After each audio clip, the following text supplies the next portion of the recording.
The night is still over the land of ancient Egypt. Above the flat roofs of mud brick homes, the sky is dark and wide, filled with patient stars. The air has cooled after the long wait of the day. A gentle wind moves over narrow lanes, carrying the faint scent of dry earth, old reeds, and river water drifting from the Nile. Somewhere in the distance, a dog stirs and settles again. Somewhere else, a sleeping child turns beneath a woven blanket. Most of the city is quiet now. The workshops are dark. The ovens have gone cold. The market stalls stand empty beneath simple coverings of cloth and wood. Dust rests undisturbed on the road. Even the donkeys, tied beside walls or sleeping in small courtyards, breathe in slow and heavy rhythm. Yet the silence will not last long. Before the sun lifts over the eastern horizon, before the heat returns and presses down upon every stone and shoulder, thousands of ordinary people will wake once more to the same gray routine. Another day. Another measured line of hours. Another turning of labor, hunger, waiting, and rest. And so we begin here, in the last calm moments before dawn.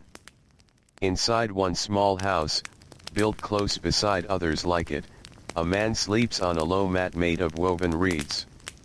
The room is simple. The walls are rough but strong. In one corner stand jars of grain and water. Near the doorway lies a bundle of tools wrapped in cloth. A clay lamp, now empty of flame, gives off the faint smell of old oil. The man sleeps lightly. Years of rising early have trained his body better than any clock. He does not wake because he wishes to. He wakes because life asks it of him again and again until waking becomes part of the bones. Beside him, his wife sleeps curled on another mat. Near the wall, two children share a blanket. Their breathing is soft. The youngest makes a quiet sound in sleep, then settles. Outside, somewhere beyond a lane, a rooster calls once into the darkness. The man opens his eyes. For a moment he does not move. He stares upward into the dimness. The room is almost black, though the first pale suggestion of dawn touches the edge of the doorway. His limbs are stiff from yesterday's labor. His shoulders ache in places that never fully heal. Sand has found its way into the house again. It always does. He sits slowly. The floor is cool beneath his feet. He rubs sleep from his face and listens. Other homes nearby are beginning to stir. A cough through a wall. The scrape of pottery. Quiet voices. Someone stepping into the lane. The city wakes like a field of grass in wind, not all at once, but in soft waves. His wife rises soon after. She says little. There is no need. Morning words are saved for necessary things. She kneels near the grain jar and begins to prepare bread dough left from the night before.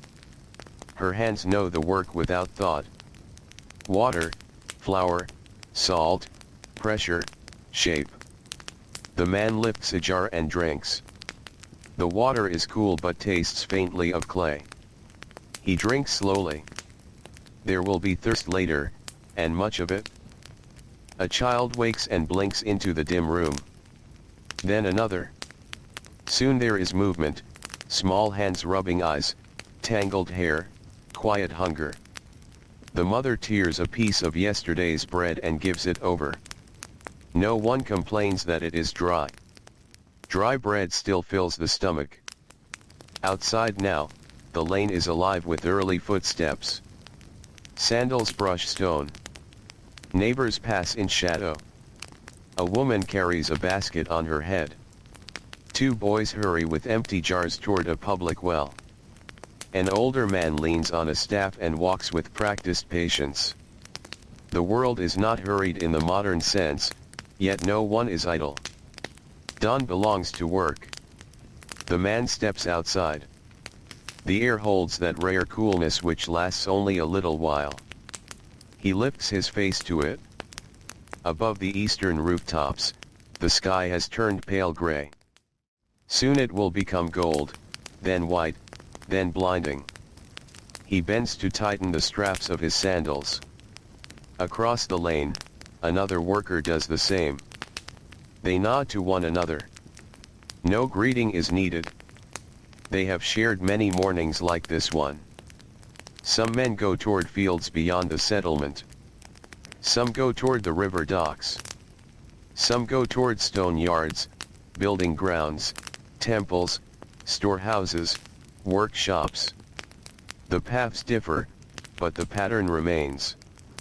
Today this man goes to a building site. He walks with others through narrow streets where walls rise close on either side. Smoke begins to climb from ovens. The smell of baking bread spreads slowly through the cool air. It is one of the gentlest scents of morning. Warm, plain, dependable. A woman sweeps dust from her doorway, though more dust will return by midday. A scribe, already awake, adjusts a reed pen and smooths a roll of papyrus before beginning his records. Two servants hurry with baskets balanced against their hips. The workers continue on. As they leave the denser streets, the road widens. Light grows stronger. Ahead, the land opens into dry ground marked by footprints, wagon ruts, and scattered stone. In the distance, the Nile gleams like a ribbon of silver gray. The river is life here. It feeds the fields. It carries boats heavy with grain, reeds, fish, stone, wood, and people. It cools the air nearby. It gives rhythm to the seasons and reason for settlements. Yet many who depend on it spend most days away from its waters, bent under other burdens. The building site is already awake. Foremen speak in low voices. Tools are sorted. Blocks of stone wait where they were left yesterday. Rope coils lie in the dust.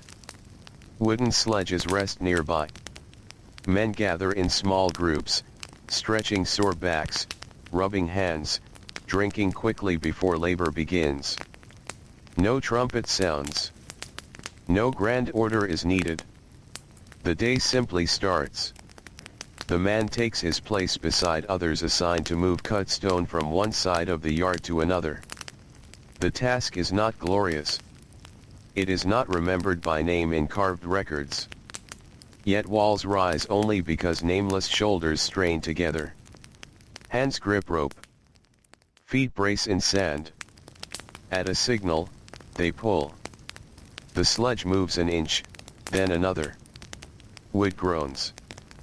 Dust rises. Muscles tighten across backs and arms. Breath becomes short. Someone mutters encouragement. Someone coughs. Again they pull. The sun lifts higher. Morning coolness fades like mist. Shadows shorten. Heat begins its long descent over the land. Hours pass in measured effort. Pull, rest, lift, place. Pull, rest, lift, place.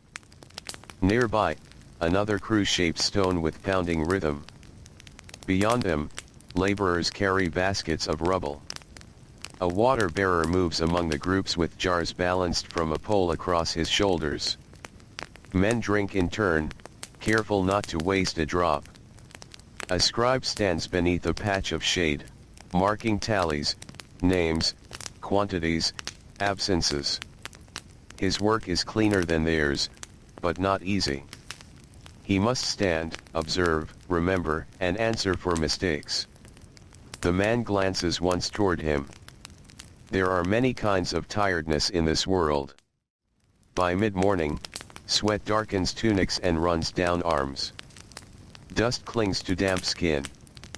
Lips grow dry. Shoulders burn. Yet the motions continue. Human bodies can become tools when necessity repeats itself enough times. At last there is a pause. Not a long one. Just enough.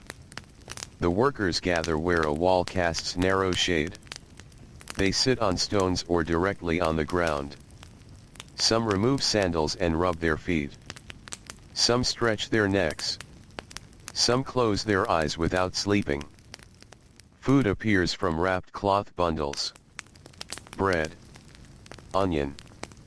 Perhaps a little dried fish if fortune has been kind. Perhaps dates. Perhaps nothing more than bread and water. The man eats slowly. Each bite is plain and welcome. Beside him, another worker speaks of a child with fever. Another worries about a cracked jar at home. Another says the river level may be good this year. Their voices are low, without drama. Life is made of concerns repeated many times. Then the pause ends. Back to the rope. Back to the stone. Back to the white glare of noon approaching. Far from the building site, in fields nearer the Nile, farmers move through wet earth guiding simple plows or clearing channels. Their legs are coated with mud. Their backs bend beneath the same sun. Women carry bundles of reeds. Children chase birds from young grain. Oxen snort and labor. In the city, bakers feed ovens. Potters turn wheels. Weavers work looms in dim rooms where air barely moves. Servants climb stairs with jars and baskets. Fishermen mend nets beside the water. Everywhere, hands repeat what hands did yesterday. This is how a civilization breathes. Not through monuments alone, but through endless ordinary mornings. At noon the heat becomes heavy and complete. It presses on heads and shoulders. Stone burns to the touch. Air shimmers above open ground. Even voices seem slower. Men tie cloth over necks. Some work stripped to the waist. Water grows warm in jars. The man feels the familiar dull ache behind his eyes. He has known this ache many summers. It comes with brightness, thirst, and the smell of hot dust. He does not fear it. He simply carries it. Another load must be moved. Another set of stones aligned. Another section cleared before sunset. Time in such a day is not measured by numbers but by endurance. How long until the next drink? How long until shade returns? How long until the foreman lifts a hand and says enough? At last, late afternoon begins to soften the light. The sun still burns, but with less cruelty. Shadows lengthen. Breezes return in uncertain breaths. The workers move more slowly now, not from laziness, but because strength has been spent honestly. When the final signal comes, no cheer rises. Only relief. Tools are stacked. Ropes coiled. Notes recorded. Dust brushed from legs that will soon be dusty again. The man walks home with the others. Their talk is quieter than in the morning. Bodies save what little remains. Feet drag slightly in the sand. Some men laugh once at a small remark, then fall silent again. As they near the city lanes, evening life begins around them. Smoke rises from many roofs. Bread bakes once more. Children run barefoot through alleys. Women return with water jars. Merchants close stalls and count what little they have earned. A donkey complains loudly, then stops. The smell of supper fills the air. Lentils cooking. Bread warming. Onions cut. Herbs crushed. Fish if lucky. Porridge if not. The man reaches his doorway. Inside, the room glows with lamplight. Small flames make soft gold upon the mud walls. His children look up. One smiles and runs to him. He lifts the child though his arms protest. His wife sets food between them. They eat seated close together. The room is warm. Voices from neighbors drip through the wall. Somewhere nearby, someone sings softly while working. Somewhere else, a baby cries and is soothed. The man tells little of the day. There is little to tell that was not true yesterday. Stone moved. Heat endured. Wages expected later. Another day tomorrow. After the meal, he steps outside once more. The sky is deepening into blue. Stars return one by one. At the far edge of the city, he can smell the Nile again, cool and faint and ancient. The wind has gentled. Dust settles for a few precious hours. Around him, others do the same. Men sit in doorways. Women finish chores by lamplight. Children grow drowsy and lean against parents. Old people watch the sky with patient eyes. For a little while, labor loosens its grip. Then sleep calls. He returns inside. Mats are laid out. Lamp flame is pinched away. Darkness folds over the room. Bodies lower to the floor. Breathing slows. Outside, the city quiets piece by piece, like embers dimming. Tomorrow will come early. The same lane. The same sandals on stone. The same bread, rope, dust, sun, ache, water, and return. The same gray routine, though no one here would call it gray. It is simply life. It is what the day asks, and what people give. And in the stillness before sleep fully takes him, the man listens to the faint whisper of night wind passing over the roofs, carrying cool air from the river. For a moment, it is enough. Before the stars have faded, before the eastern sky has opened into light, the city begins again. Night never truly belongs to silence for long. Even in the darkest hours there are soft sounds that continue without pause. A sleeper turns upon a reed mat. A jar settles against a wall. A dog moves through an alley searching for scraps. Far beyond the houses, water brushes quietly along the riverbank. The Nile keeps its own patient rhythm while people rest and wake in turns. Inside the same small house, the man stirs before his eyes open. His body knows the hour. It wakes not with freshness, but with habit. The muscles in his back are stiff from yesterday's pulling. His hands feel swollen and rough. There is dust beneath his nails that no washing fully removes. Yet this is ordinary. He accepts the morning discomfort the way one accepts the first cool touch of stone beneath bare feet. He rises carefully so as not to wake the children. The room is dark except for a faint line of gray at the doorway. He kneels beside a water jar and drinks. The water is less cool than it was in the night, but still welcome. He splashes a little across his face and neck. It runs down in narrow paths, carrying traces of sleep away. His wife is already awake. She moves quietly in the dimness, tying back her hair, feeling for grain in a jar, checking what remains from yesterday. Households live close to the edge of enough. She knows by touch how much flour is left, how many onions remain, whether the oil will last another evening, whether one child's sandal strap needs repair before sunrise. No one announces these worries. They live beneath the surface of daily talk like stones beneath shallow water. She shapes dough with steady hands. The man watches her for a moment. Morning often begins in silence between them, not from coldness, but from long familiarity. There are bonds so old they do not need words at dawn. A child coughs in sleep. The mother glances over, then returns to her work. The cough passes. Small illnesses come and go through homes like drifting wind. Some leave quickly. Some do not. Outside, another rooster calls. Then another farther away.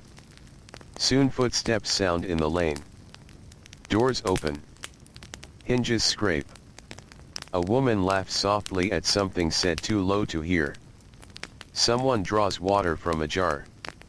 Someone else curses gently after knocking a pot in the dark. The city is waking by layers.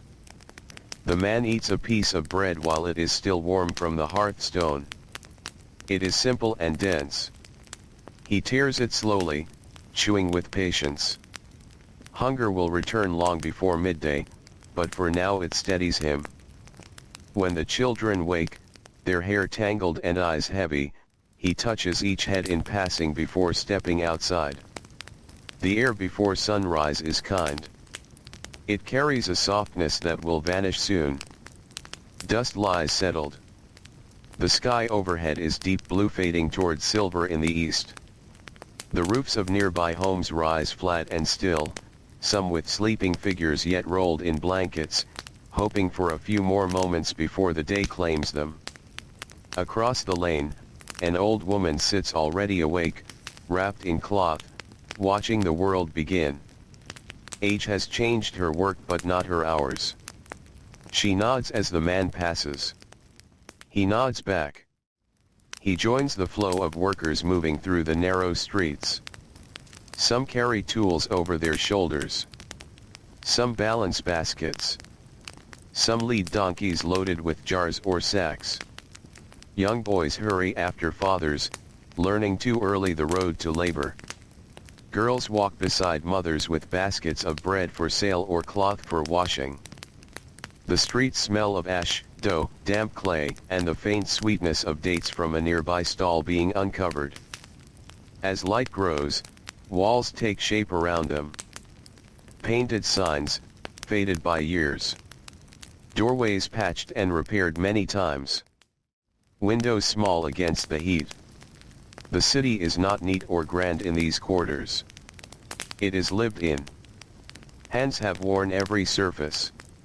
Today the man's path turns toward the river before the building grounds. Stone must arrive by boat. He walks with others down a sloping road where the scent of water strengthens. Reeds cluster along the edges. Mud darkens beneath sandals. Birds call from unseen places among the banks. Then the Nile appears. Wide, calm, and pale beneath the first sun. Boats drift at anchor or move slowly with poles and sail. Fishermen stand balanced like reeds themselves, casting nets in practiced arcs. Barges loaded with stone ride low in the water. Men on shore call to one another as ropes are thrown and caught. The river is busy before the city fully wakes. The man pauses only a breath to look across it. Mist lies low over distant fields. Palm trees stand dark against the brightening sky. Somewhere beyond that line of green are villages much like this one, waking to the same bread, the same chores, the same hope for shade later in the day. Then work calls him onward. At the dock, teams gather beside a stone barge. Blocks cut upstream have arrived in the night. Now they must be unloaded, counted, dragged inland, and shaped. Ramps of packed earth led upward from the water. Rollers, sledges, ropes, and shouted instructions wait in place. The foreman, already sweating despite the early hour, points and divides men into groups. The man takes position at a rope line. The first pull is always hardest. The stone is still, immense, stubborn as earth itself. Men lean forward, feet digging into mud and sand. Shoulders strain. The rope bites into palms already hardened by years. At first nothing happens. Then slowly, with a groan of wood and wet grit, the block moves. One breath. Two. Step by step. The sun rises higher. Mud clings to ankles. Water splashes. Voices call rhythm so bodies pull together. If one slips, all feel it. If one weakens, all slow. Labor teaches cooperation more honestly than speeches ever could. The block reaches the ramp. A short rest follows. Men stand bent over, hands on knees, drawing breath deep into tired lungs. Some laugh from relief. Some stare blankly at the ground. One younger worker rubs a raw patch where rope burns skin. Then the next stone begins. And the next. Morning passes not in moments but in repetitions. Nearby, scribes note deliveries with reed pens. They mark counts of stone, names of crews, delays, losses. Their robes remain cleaner, but the heat reaches them too. Sweat darkens collars. Flies trouble everyone equally. On another part of the dock, merchants unload jars of oil and sacks of grain. A woman argues over payment with quick sharp gestures. A donkey refuses to move until struck lightly and coaxed with food. Children chase one another around piles of rope until shouted away. Life does not pause because labor is hard. It continues around it. By mid-morning, the man's tunic clings to his back. Salt dries on his skin. His stomach is hollow again. At last a pause is given. He sits beside an overturned basket near the shade of stacked timber. The shade is narrow but precious. Workers fold themselves into any patch they can find. Some lean against stone blocks still cool in their centers. Some simply sit in open sun, too tired to care. Food comes from cloth bundles. Bread again. Onion again. A few olives shared by one fortunate man. Another has dried fish so strong in smell that it fills the small resting space. No one complains. Food is food. The man eats and watches the river. A boat glides past with a single square sail catching the wind. Its movement is smooth and silent compared with the dragging and grunting of the dock. For a moment it seems to belong to another world entirely. He wonders, not for the first time, what it would be like to work on water instead of stone. Then he remembers fishermen hauling nets by hand, standing in heat with no shade, waking even earlier than builders. Every trade has its burden. The rest ends. Back to the rope. By noon, brightness floods everything. Water flashes white. Stone burns hot. Air rising from packed earth shimmers. Even gulls circle lazily as if conserving effort. The foreman shortens commands.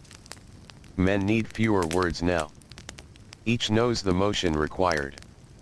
Pull. Brace. Lift. Slide. Reset. The body becomes a machine of necessity. The man feels pain in one shoulder where an old strain lives. It flares in heavy work and sleeps in lighter hours. Today it wakes fully. He adjusts his grip. Says nothing. Many injuries are carried quietly because there is little use in speaking them aloud. Near him, one worker stumbles and drops to a knee. Others stop at once. Water is brought. The man's face is pale beneath dust.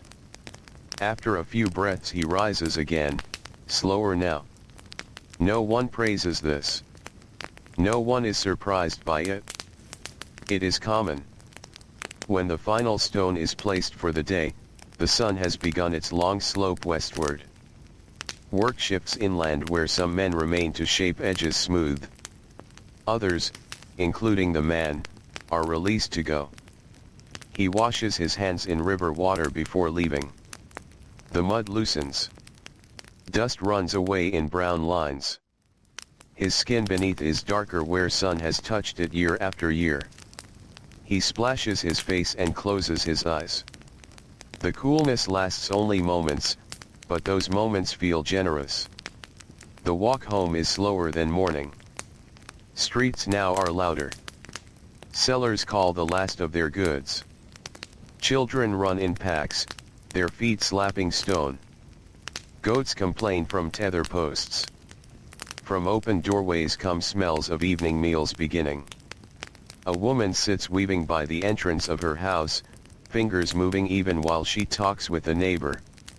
Two boys carry water so carefully that their arms tremble. A potter turns his final wheel of the day in fading light. The man passes a shrine where a small lamp already burns. Someone has left flowers there, wilted by heat but still fragrant. At home, his children greet him with the urgent importance of small events. A broken toy mended. A scraped knee shown proudly. A neighbor's kitten discovered sleeping in a basket. He kneels to listen. Their voices are quick and bright. In them there is energy the day has taken from adults and returned in another form. His wife serves a thin stew of lentils with bread. Steam rises in the warm room. The lamp throws soft shadows on the walls. Outside, nearby families are eating too, each house holding its own small island of light. They speak of practical things. How much grain remains? Which child needs new sandals soon? Whether his brother may visit after the next market day. Whether the river seems high enough for a good season. Such conversations are the quiet threads of survival. After eating, the man repairs a frayed strap with cord while his wife folds cloth. The children grow sleepy and lean against one another. One begins to nod upright before being guided gently to a mat. Outside, voices soften. The city exhales. Night spreads above the roofs, carrying cooler air through the lanes. Somewhere a flute plays a few wandering notes, then stops. Somewhere laughter rises once and fades. Somewhere an argument continues in tired whispers. The man steps into the lane. He looks upward. The stars are clear tonight. They seem steady in a world where little else is. Kings may rise, floods may fail, markets may change, but the stars return with calm indifference. Many workers end the day by looking at them, though they may not say why. Perhaps because the sky asks nothing. He returns inside and lies down. The mat is thin. The floor beneath is hard. Yet tiredness makes even simple rest feel rich. His shoulder throbs once more, then dulls. Beside him, the children breathe in uneven sleepy rhythm. His wife settles near the wall. Outside, sandals pass once in the lane, then no more. Tomorrow will arrive as surely as dawn over the river. Another waking. Another road. Another rope drawn tight across rough palms. And as sleep comes over him, the last thing he hears is the faint sound of wind slipping around the doorway, carrying the cool scent of Nile water through the dark. The hours before dawn are the gentlest hours in the city. Darkness still rests on the roofs, and the walls of the narrow lanes hold the last coolness of night. The dust that rose all day has settled again. Lamps have burned low. The voices of evening have gone quiet. Even the restless dogs curl into themselves and sleep. Only the river continues without pause. Far beyond the sleeping homes, the Nile moves under starlight with calm purpose. It glides past reeds and mud banks, past moored boats and silent docks, past fields waiting for first light. It has flowed through countless nights like this one, beside countless people who rose early, worked hard, and slept tired. Inside the house, the man wakes before the city calls him. For a few moments he lies still. He listens to the breathing around him. One child snores softly through a blocked nose. Another sighs and turns. His wife sleeps deeply for now, one arm folded beneath her head. In these small sounds there is comfort. The room is plain, the roof imperfect, the future uncertain, yet this nearness is steady. He places a hand against the floor and pushes himself upright. His joints complain quietly. Yesterday's hauling at the docks has left heaviness in his shoulders and lower back. There is stiffness in his fingers where rope rubbed skin. He bends them open and closed until they loosen enough to work. This too is morning. He drinks from the water jar, then steps outside. The lane is blue with pre-dawn shadow. A thin moon hangs low. Across from him, the old woman is already awake again, wrapped in cloth, seated where she always sits when the world is between sleeping and rising. She watches without speaking. He nods. She nods back. Some people become part of the street itself through long years of being there. The air smells faintly of ash and cool earth. From one nearby house comes the sound of grinding grain. From another, someone coughs hard, then spits into the dust. A baby begins to cry and is soothed almost at once. The man breathes deeply while the air is still kind. Soon it will taste of heat. He returns inside to find his wife kneeling beside the hearthstone. A small flame licks dry fuel. She has begun to bake the morning bread. In the dim room her hands move with the same certainty as river water finding its channel. She glances at him. "Fields today?" she asks softly. He nods. The building crews do not call every man each day. Work shifts with need, with deliveries, with orders from men higher than either of them will ever meet. Today there is field labor for those who can be spared. She tears a hot piece of bread and gives it to him. He eats while standing. Steam rises from the torn center. It is simple bread, dense and coarse, yet warm food before dawn feels almost luxurious. When the children wake, still tangled in sleep, they eat smaller pieces and rub their eyes. The younger one clings to his father's leg until gently guided away. Then the road calls again. He leaves with others heading east of the city where fields spread beside the Nile's life-giving edge. The path is familiar. First through lanes between homes. Then past workshops still dark. Then along a road where the smell of animals grows stronger. Finally into open land where the horizon widens and the sky begins to pale. Around him walk men carrying hoes, baskets, knives for cutting reeds, or nothing but their hands. Women pass too, some balancing jars, some carrying infants, some leading older children who are already learning tasks no child can avoid for long. Birds begin to move overhead. The first light touches palms in the distance. Soon the fields appear. Green after so much brown. Rows of grain, patches of vegetables, channels of water reflecting the brightening sky. Mud ridges divide plots carefully. Every line matters. Water sent wrongly means hunger later. Water held well means survival. The man steps from dry road into soft earth. Mud receives his sandals with a wet sound. It squeezes between his toes where straps leave gaps. Coolness rises through his feet. It is an entirely different labor from stone yards and docks, yet no lighter. Today the task is clearing irrigation channels blocked by silt. Without channels, water slows. Without water, growth weakens. Without growth, the city feels it months later. So he and others kneel with wooden scoops, hands, and baskets, scraping heavy wet earth from narrow trenches. They lift it aside, shape the edges, stamp loose sections firm again. The work is repetitive and close to the ground. Backs bend. Knees sink.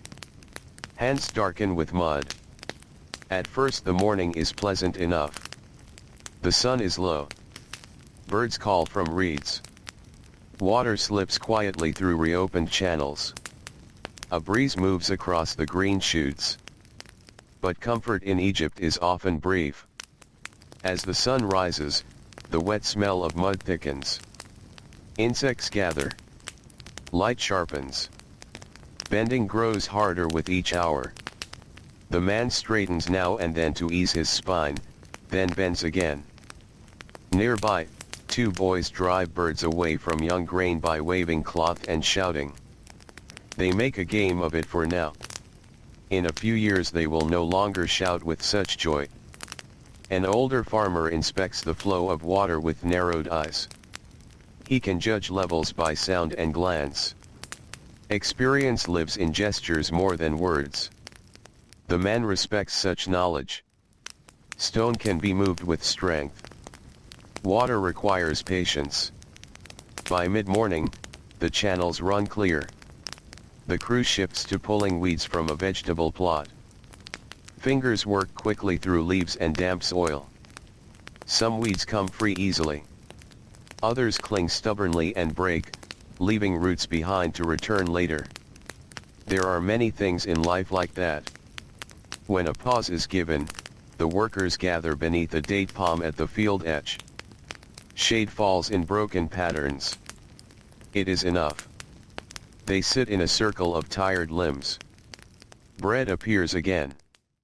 A jar of water passes hand to hand. Someone has brought crushed beans mixed with herbs. Another shares dates. The sweetness feels rich on a dry tongue. The man leans back against the trunk and looks toward the river. From here the Nile seems calm beyond reason. Boats move lazily in the distance. Light glitters on the surface. One could almost believe life beside it is easy.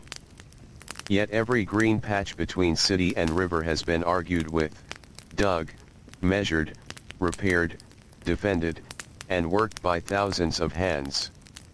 Beauty often rests upon effort unseen. Rest ends too soon.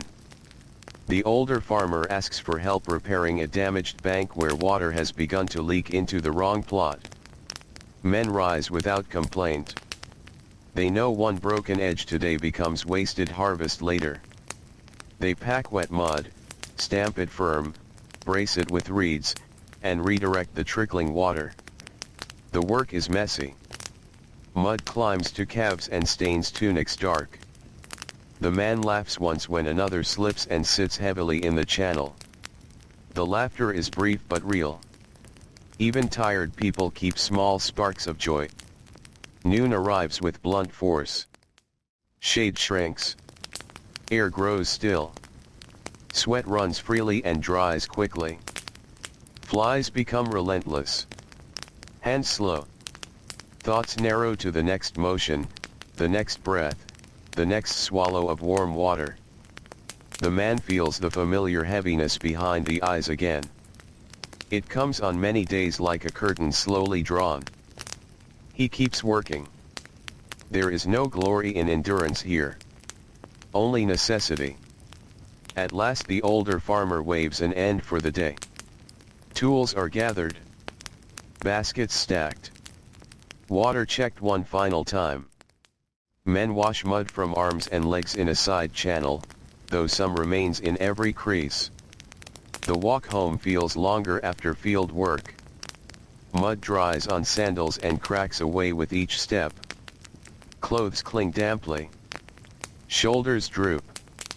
Yet there is satisfaction too, quiet and practical. Water now runs where it should. Seeds will drink tonight. On the road back, the man passes herders bringing goats in from rough grazing land. Dust rises around their hooves. Children trot beside them carrying sticks twice their own height. He passes women at the riverbank beating cloth against stones in steady rhythm. They speak together while working, their laughter carrying across the water. He passes a fisherman repairing torn net with fingers so quick it seems no effort at all. Every person he sees is busy with something needed.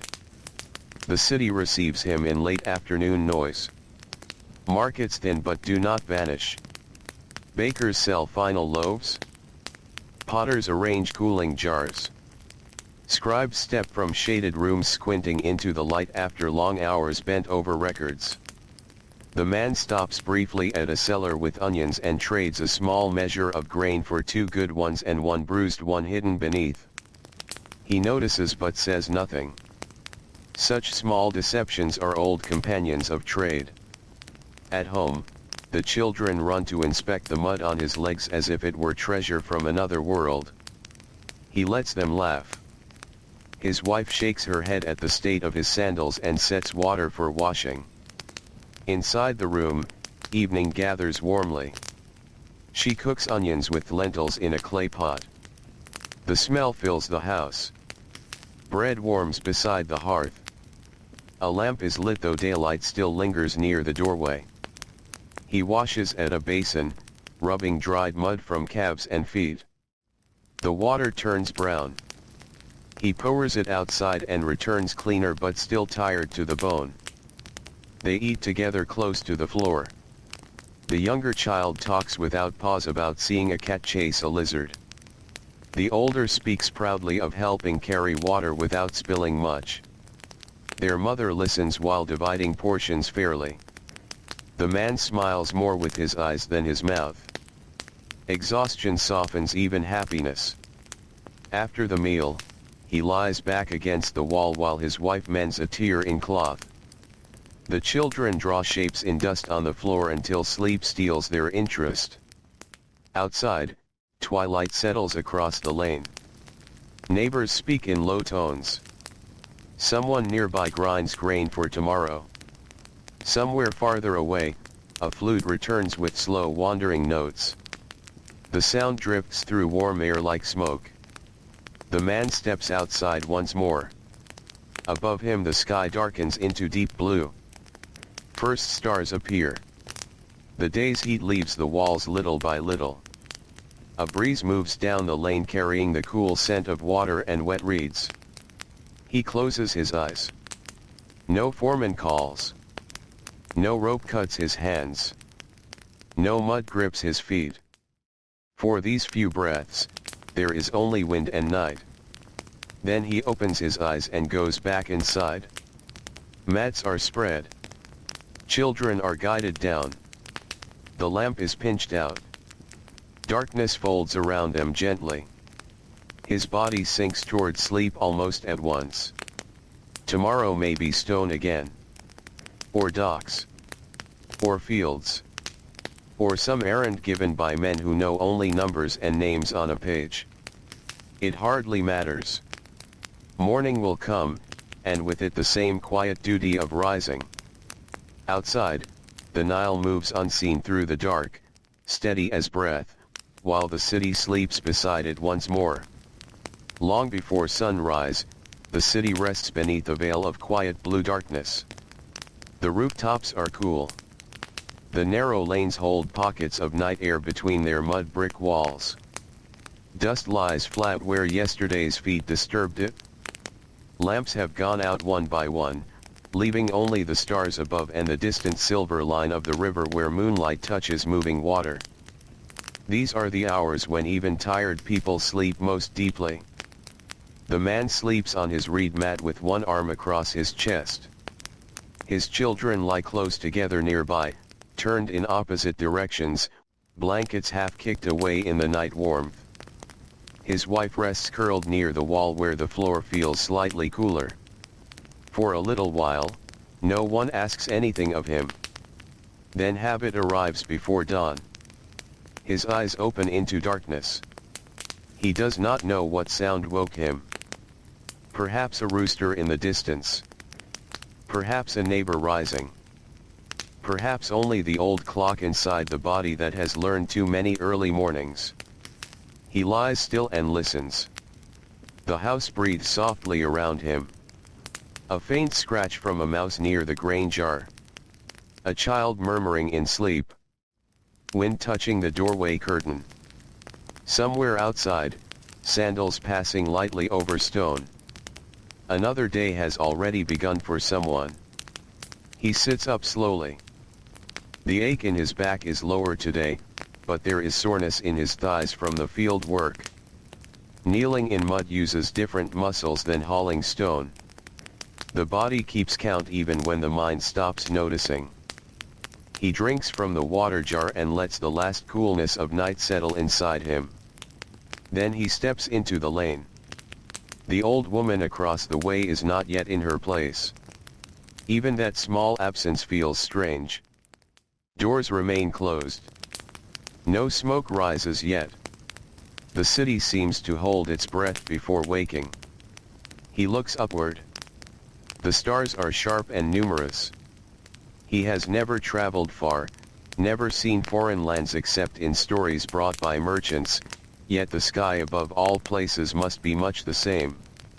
That thought comforts him in a way he cannot explain. When he returns inside, his wife is awake, sitting quietly before lighting the hearth. For a moment they share the room in silence. No task yet started. No child calling. No footstep required.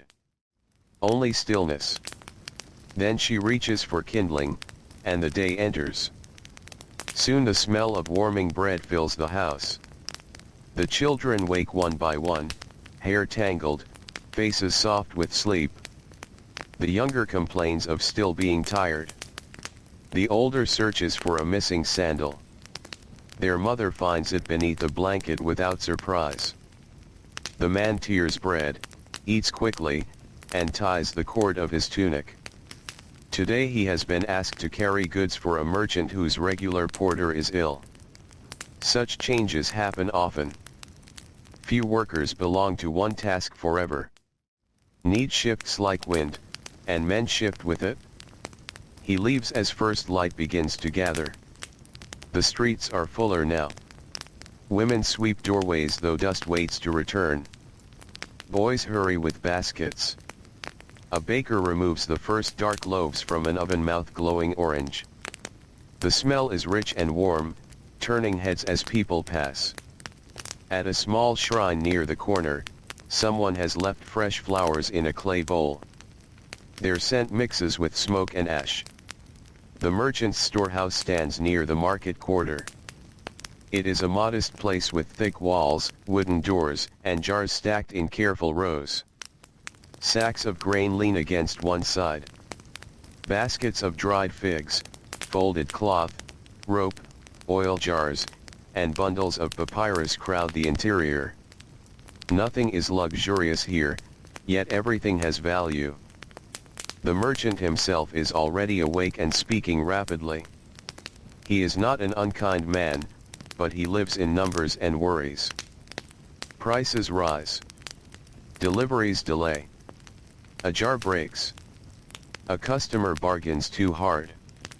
Such troubles keep his voice sharp. He points to 3 loads needing transport through the city. First to a household near the temple quarter. Second to a scribe's home near the southern lane. Third to a dockside kitchen where fish traders buy grain and oil. The man nods and lifts the first basket onto his shoulder. It is heavier than it looks. Many things are. He steps into the waking market. Stalls open like flowers in slow motion. Cloth awnings are raised. Tables wiped.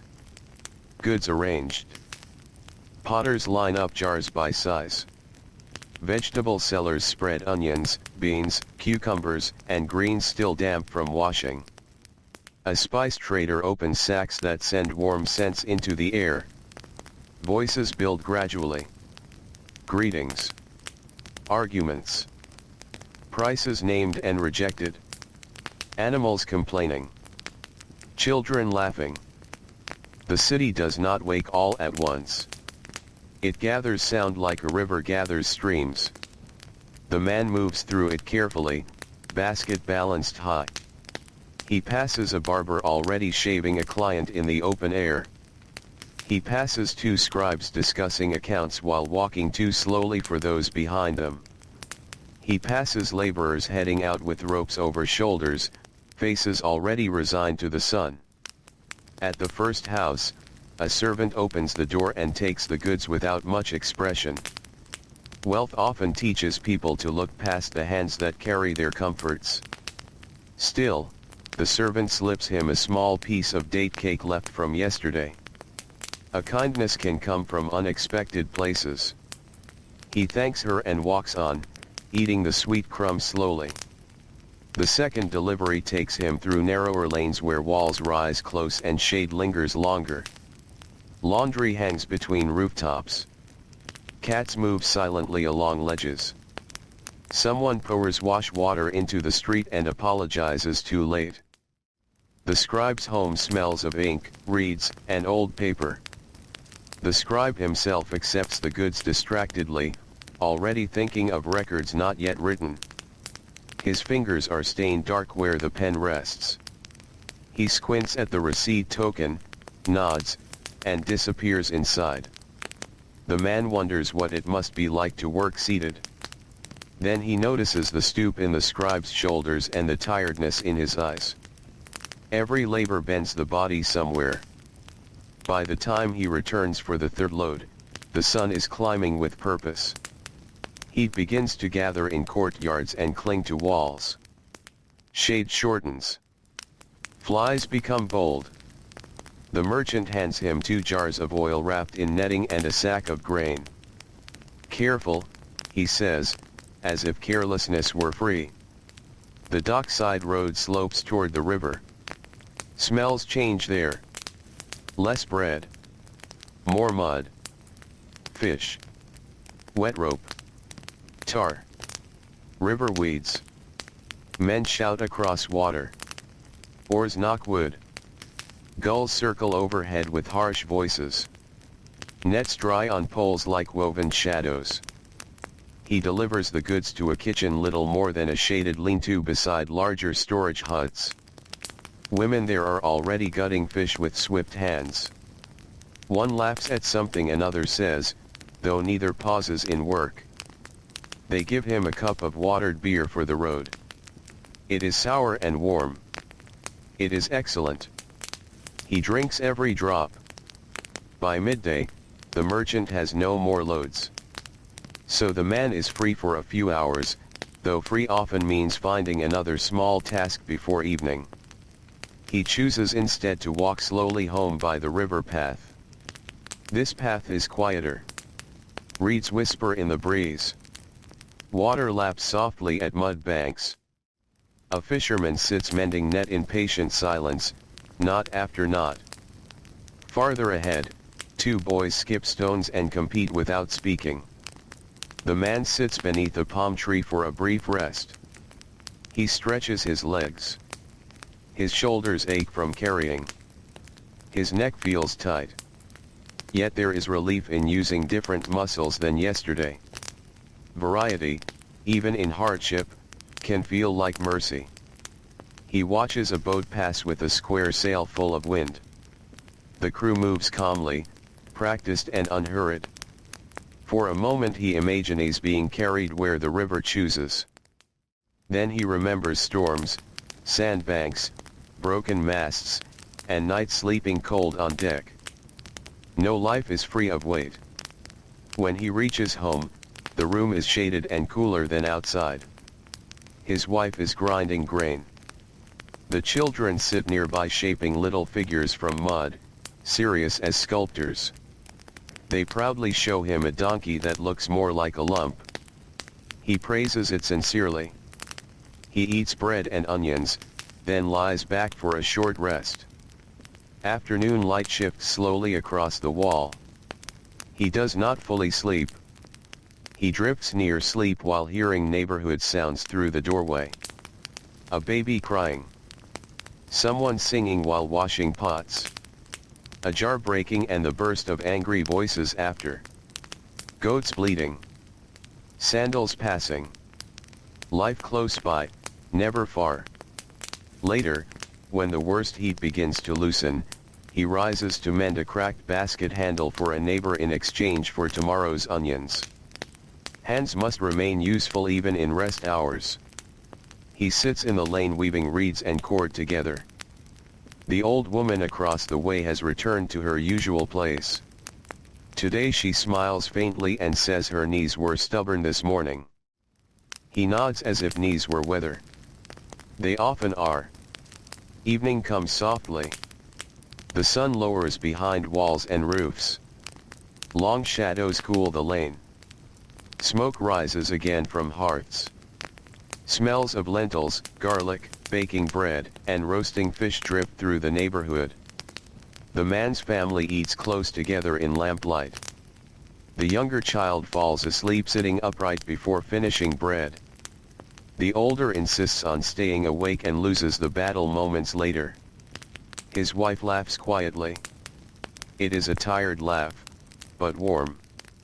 After the meal, he steps outside once more. The market noise has faded. River sounds carry farther now.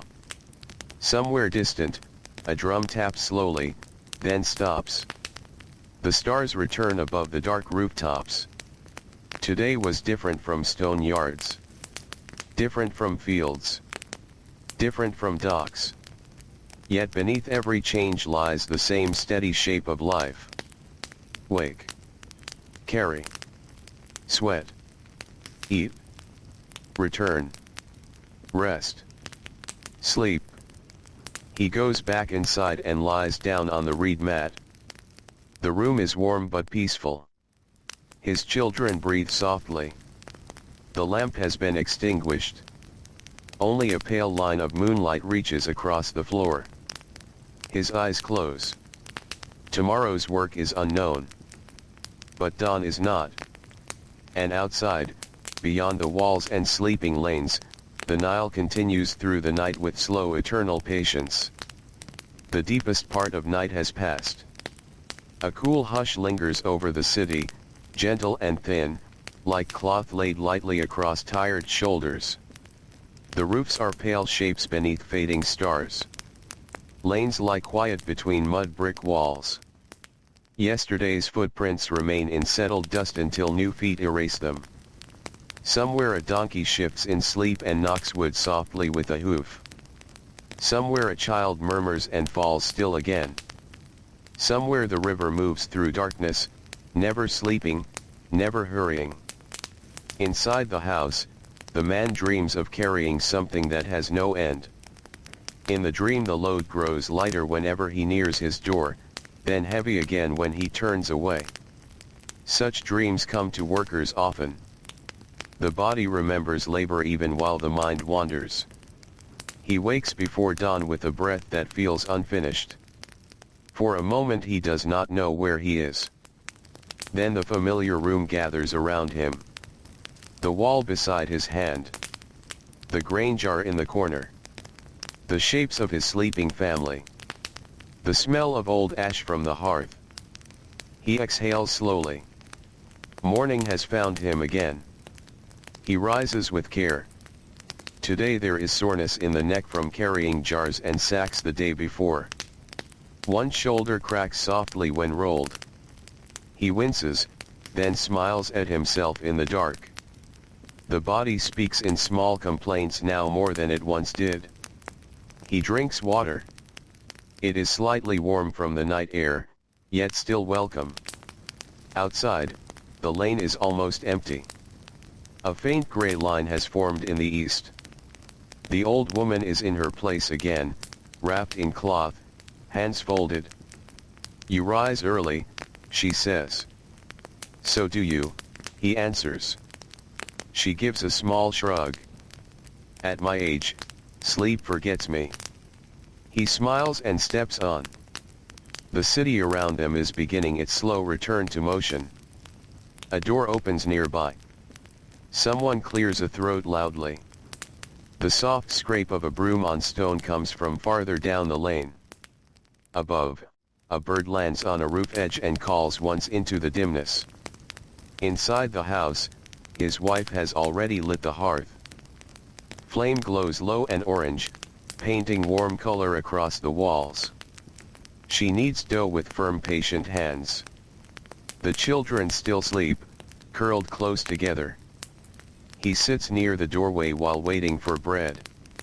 This brief time before labor begins is often the calmest part of the day.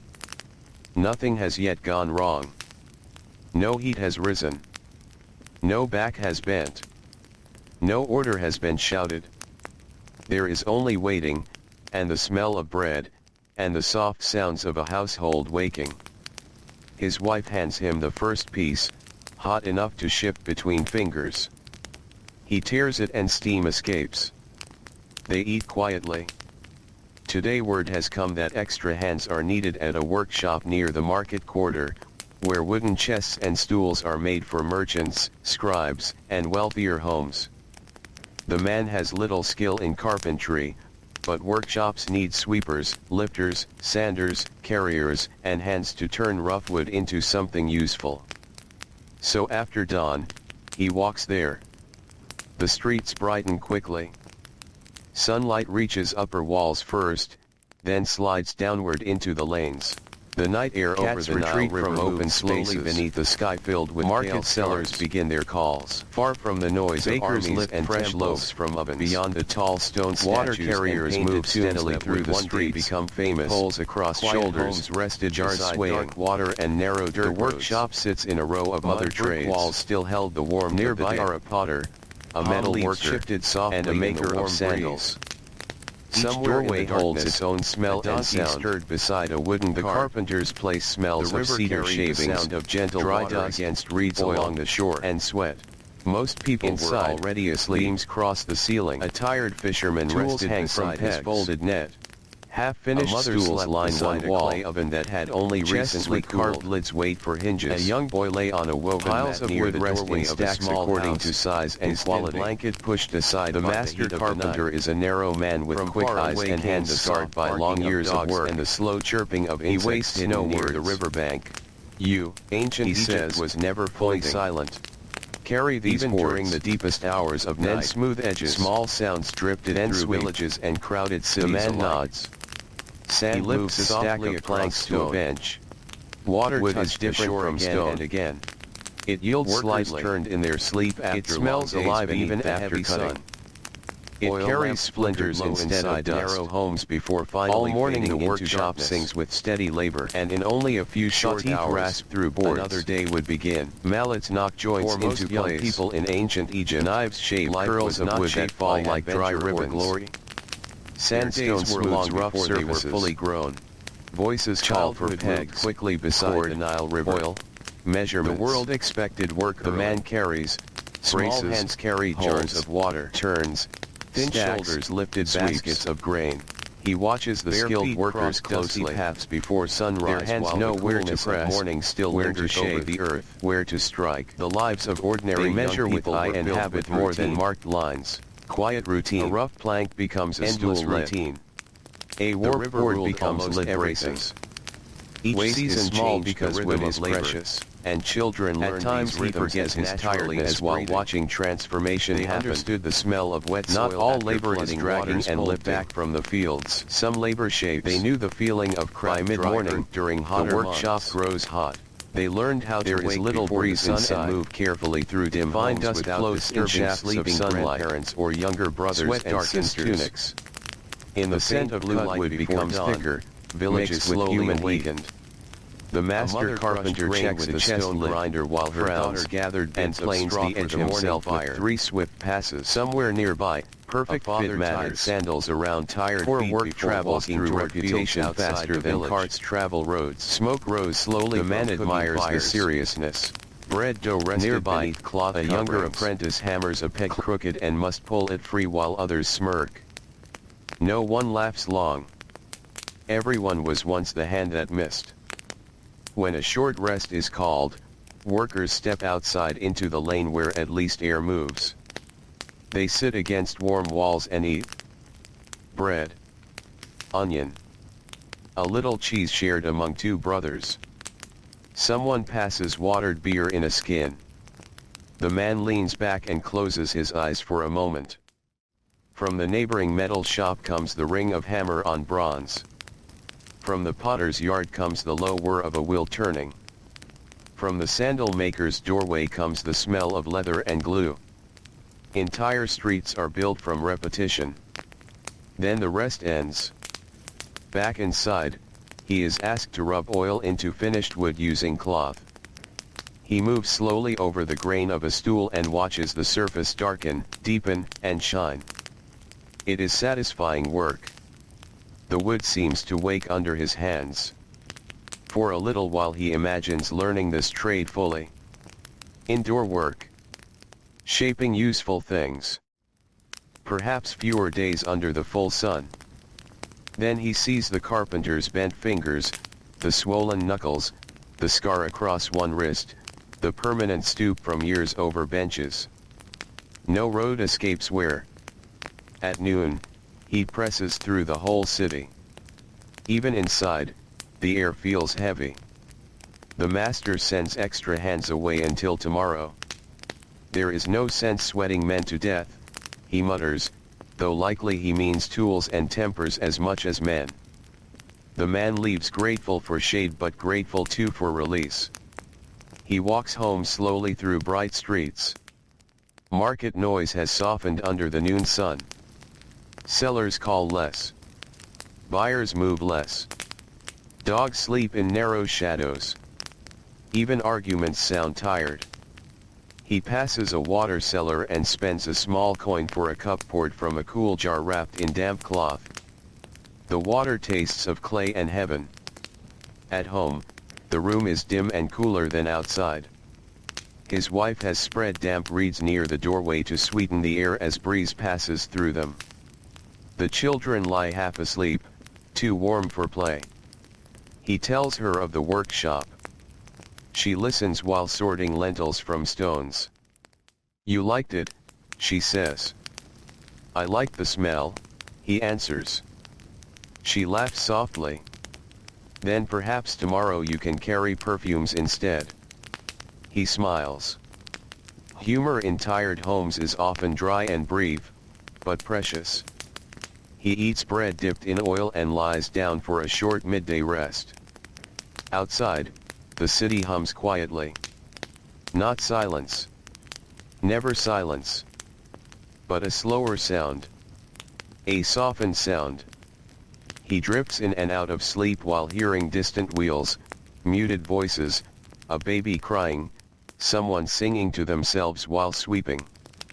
When afternoon cools slightly, he goes to fetch water. The public well is busy again. Women speak in clusters while waiting. Boys compete to lift full jars. An old man gives advice no one asked for. A young mother balances a baby on one hip and a jar on the other with impossible grace. The man fills 2 jars and carries them home, arms burning by the final steps. Evening settles over the lane. Smoke rises from roofs. Bread bakes again. Neighbors sit outside doorways to catch moving air. Children recover their energy and run until called in. The man helps his older child smooth a small wooden toy cart missing one wheel. Using scrap peg and cord, they make it roll crookedly but proudly. The child beams as if a chariot has been restored. Supper is lentils, bread, and sliced onion. They eat by lamplight. The younger child falls asleep with bread still in hand. His wife gently removes it and sets it aside for morning. Later, the man steps outside. The old woman across the lane is already looking upward.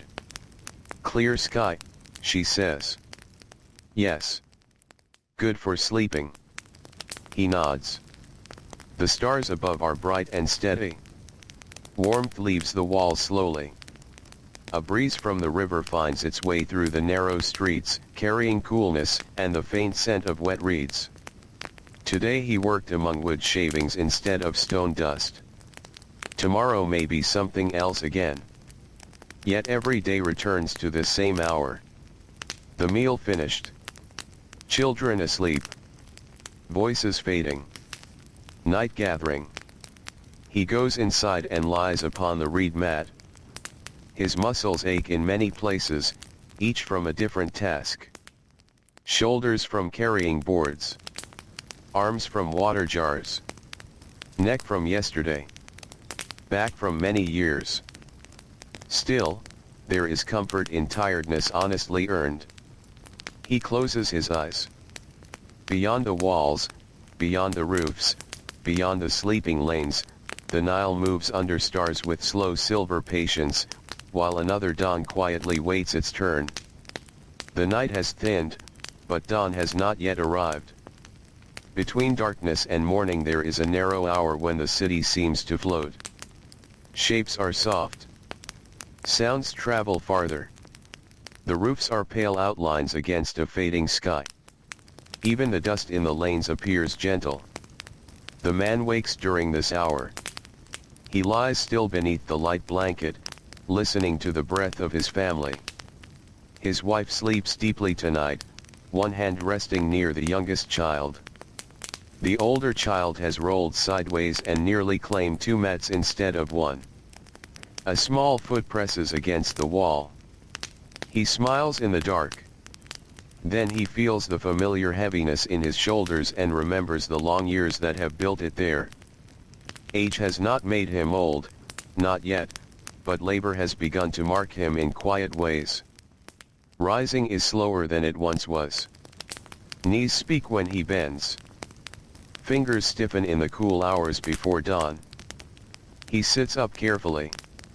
The floor beneath him is cool and hard. He welcomes both.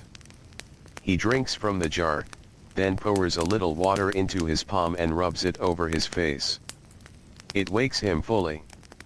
Outside, a rooster calls once, answered by another farther away. Morning sends messengers before light itself appears. He steps into the lane. The old woman across from him is wrapped in a darker cloth today against the coolness. She sits as always, watching the street as if she guards it through the changing hours. "You worked late yesterday," she says. He nods. "The well was crowded." She clicks her tongue. "The well is always crowded when I am tired." He laughs softly, careful not to wake nearby sleepers. The air smells of ash, dust, and the faint sweetness of dates from some storage jar recently opened nearby. A breeze moves down the lane from the river.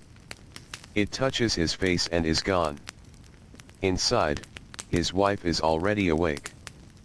She has lit the hearth and is stirring a pot of grain softened in water overnight. The smell is warm and plain. It will make a thicker breakfast than bread alone, and she knows he will need it.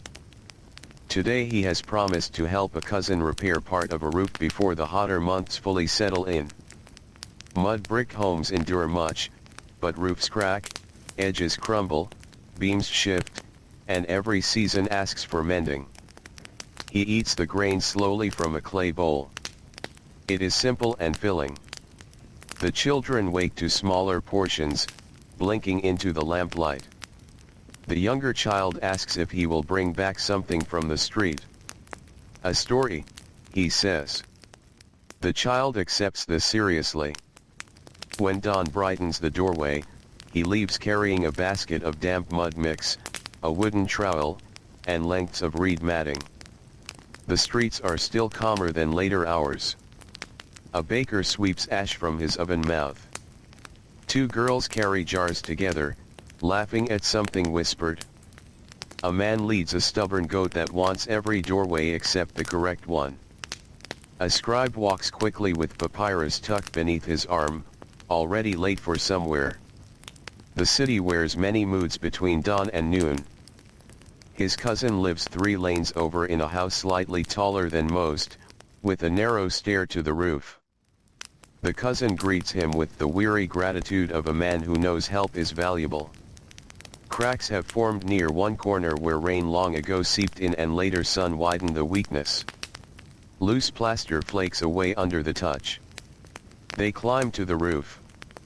From above, the city spreads in low shapes of mud brick and flat tops, with smoke beginning to rise here and there. Beyond the roofs, palms stand in thin dark lines. Farther still, the Nile catches early light like polished metal. For a moment, there is beauty enough to forget work. Then the cousin hands him more mud. They kneel and begin. First, old loose material must be scraped away. Then fresh mud pressed deep into gaps. Reed matting laid where needed. More mud over that. Surfaces smoothed by hand and tool. It is sticky, slow work. Knees sink. Hands coat brown. Sun climbs. They speak while working, as men often do best when eyes are on a task instead of each other. The cousin worries about grain prices. The man worries about sandals wearing thin. They both worry about an uncle whose cough has lasted too long. Neither says the larger worries aloud. There are always larger worries. Below them, the lane wakes fully. Children run errands. Women call to neighbors from doorways. Someone argues over a borrowed pot. A donkey brays so loudly that both men stop working and laugh despite themselves. By mid-morning, the roof grows warm under their knees. The sun now reaches with force. Mud begins drying even as they spread it. They must work steadily before it hardens in the basket. Sweat runs down their arms, cutting clean lines through dust. The man pauses to flex his hands.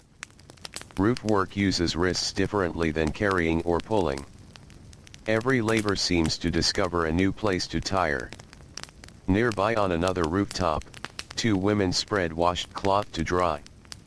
They speak across the gap from roof to roof with easy familiarity. News travels fastest by voices above the lanes.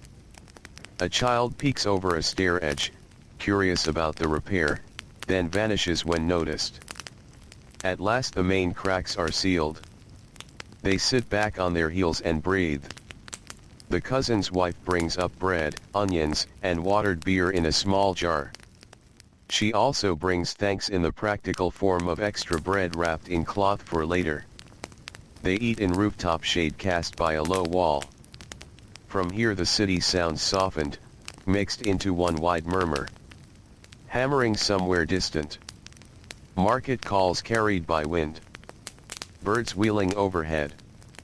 A flute playing only a few notes. The man chews slowly and looks toward the river.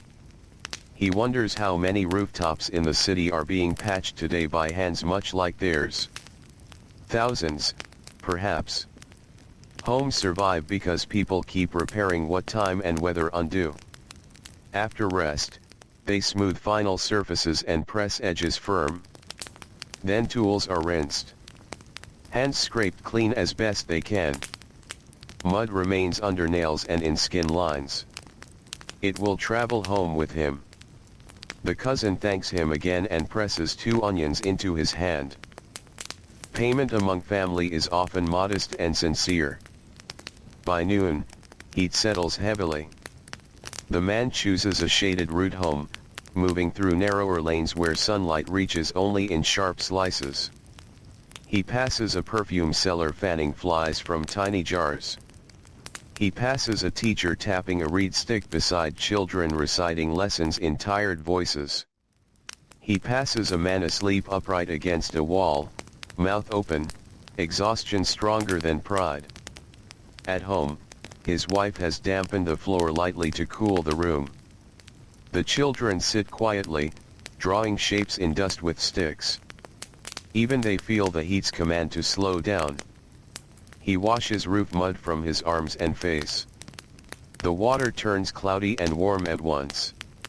Lunch is bread, lentils, and a little goat cheese traded from a neighbor. He eats gratefully. Then he lies down for midday rest. Outside, sounds blur in the heavy air. Someone turning grain in a basket. A baby crying then fading into sleep. The far bark of a dog. Sandals passing slower than morning. He drifts into shallow sleep where dreams are only fragments of light and movement. When he wakes, shadows have lengthened. The worst heat is easing. He spends the later afternoon repairing his own sandal strap with cord and leather scrap. The older child watches closely, asking questions about every knot. One day these questions will become knowledge. The younger child brings him pebbles as if they are useful tools. He thanks the child each time. Evening comes gently. Smoke rises. Bread scents the lane. Neighbors sit outside and exchange the day's small stories. The old woman reports that a cat stole fish from a careless boy. This is discussed with the seriousness of state matters. The man laughs more than the tale deserves. Sometimes laughter is less about the joke than the hour. Supper is warm grain, onions cooked soft, and bread torn by hand. The family eats close together while the lamp flickers. Afterward, he keeps his promise. He tells the children a story about a proud goat that tried to become a temple guardian and was defeated by stairs. The details change as he speaks. The children laugh. His wife shakes her head, smiling. When the children sleep, the room becomes quiet again. He steps outside. Night has returned clear and wide. Stars hang above the rooftops. The repaired roofs, the cracked roofs, the rich roofs, the poor roofs all rest beneath the same sky. A breeze from the Nile moves through the lane, cooler now. He feels it on his face and closes his eyes. Today he mended a roof. Tomorrow he may carry loads, clear mud, shape wood, or wait for work that may or may not come. Yet for this moment, nothing is required. Only standing in night air while the city softens around him. He returns inside, lowers himself to the mat, and listens to the breathing of those he loves. Beyond the walls, the river keeps moving through darkness, patient as ever, while another ordinary dawn quietly approaches. The city sleeps beneath a sky of clear black velvet. Stars rest above the flat roofs in patient silence. The lanes below are dark ribbons between walls that have stored the day's heat and now release it slowly into the night. Somewhere a lamp still burns in a distant doorway. Somewhere a late voice murmurs and fades. Somewhere the river glides unseen, carrying moonlight in broken silver lines. Inside the house, the man is deep in sleep when the youngest child begins to cough. At first it is only a small cough, dry and sleepy. Then another. Then several close together. The man wakes at once. Parents often sleep lightly, listening even while dreaming. He rises onto one elbow and waits. His wife is already awake, reaching for the child in the dark. She lifts the little one gently and rubs the back in slow circles. The cough eases. The child whimpers, half asleep, then leans against her shoulder. She murmurs soft words too quiet to make out. The man listens until breathing steadies again. Only then does he lie back down. The room smells of warm mats, ash, and the faint sweetness of yesterday's grain. Outside, night continues as though nothing happened. Yet inside the house, those few moments have changed everything for two parents who now lie awake longer than before. He stares upward into darkness. Work waits with dawn, as always. But there are mornings when labor begins before sunrise, in worry rather than movement. At last sleep returns in fragments. When he wakes again, the sky beyond the doorway is turning gray. His body feels heavier than usual. Interrupted sleep leaves a dullness behind the eyes. He sits slowly, rubbing his face with both hands. The child is sleeping peacefully now. His wife catches his glance and gives a small nod. All is well enough for today. That is often the best news people receive. She lights the hearth. He drinks water. The older child still sleeps deeply, unaware of the night's concern. The younger curls under a blanket, cheeks warm but calm. Today there is work near the granary storehouses, where sacks must be moved and records matched to deliveries. He would rather stay home. Yet bread comes from labor, not wishing. He eats quickly and steps into the lane. The dawn air feels kind on tired skin. The old woman across the way notices his face at once. "Bad sleep?" she asks. The child coughed. She nods as if this explains the whole world. It passes, she says. He hopes so. The streets are waking in soft layers again. Brooms brush dust from thresholds. Bakers feed ovens. Water carriers begin their rounds. A cat slips from shadow to shadow with serious purpose. He walks toward the granary quarter where larger buildings rise thick-walled and practical. These storehouses are plain from outside, but inside they hold what many lives depend upon. Grain is quiet wealth. The foreman there is broad, impatient, and always dusty. He points men toward stacks needing movement.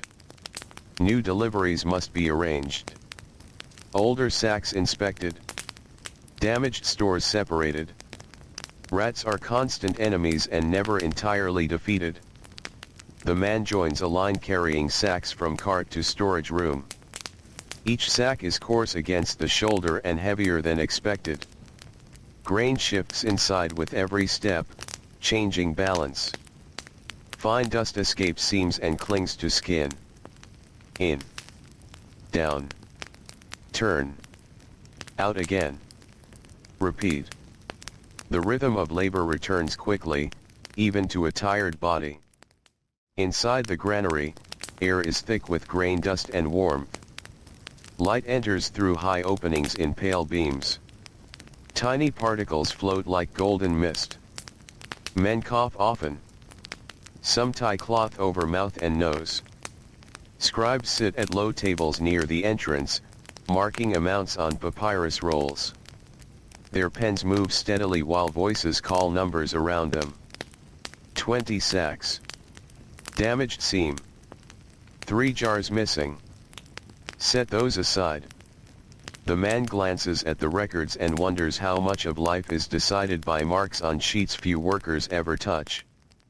By mid-morning, sweat runs freely. The youngest laborers still try to carry too much at once. Older men pace themselves.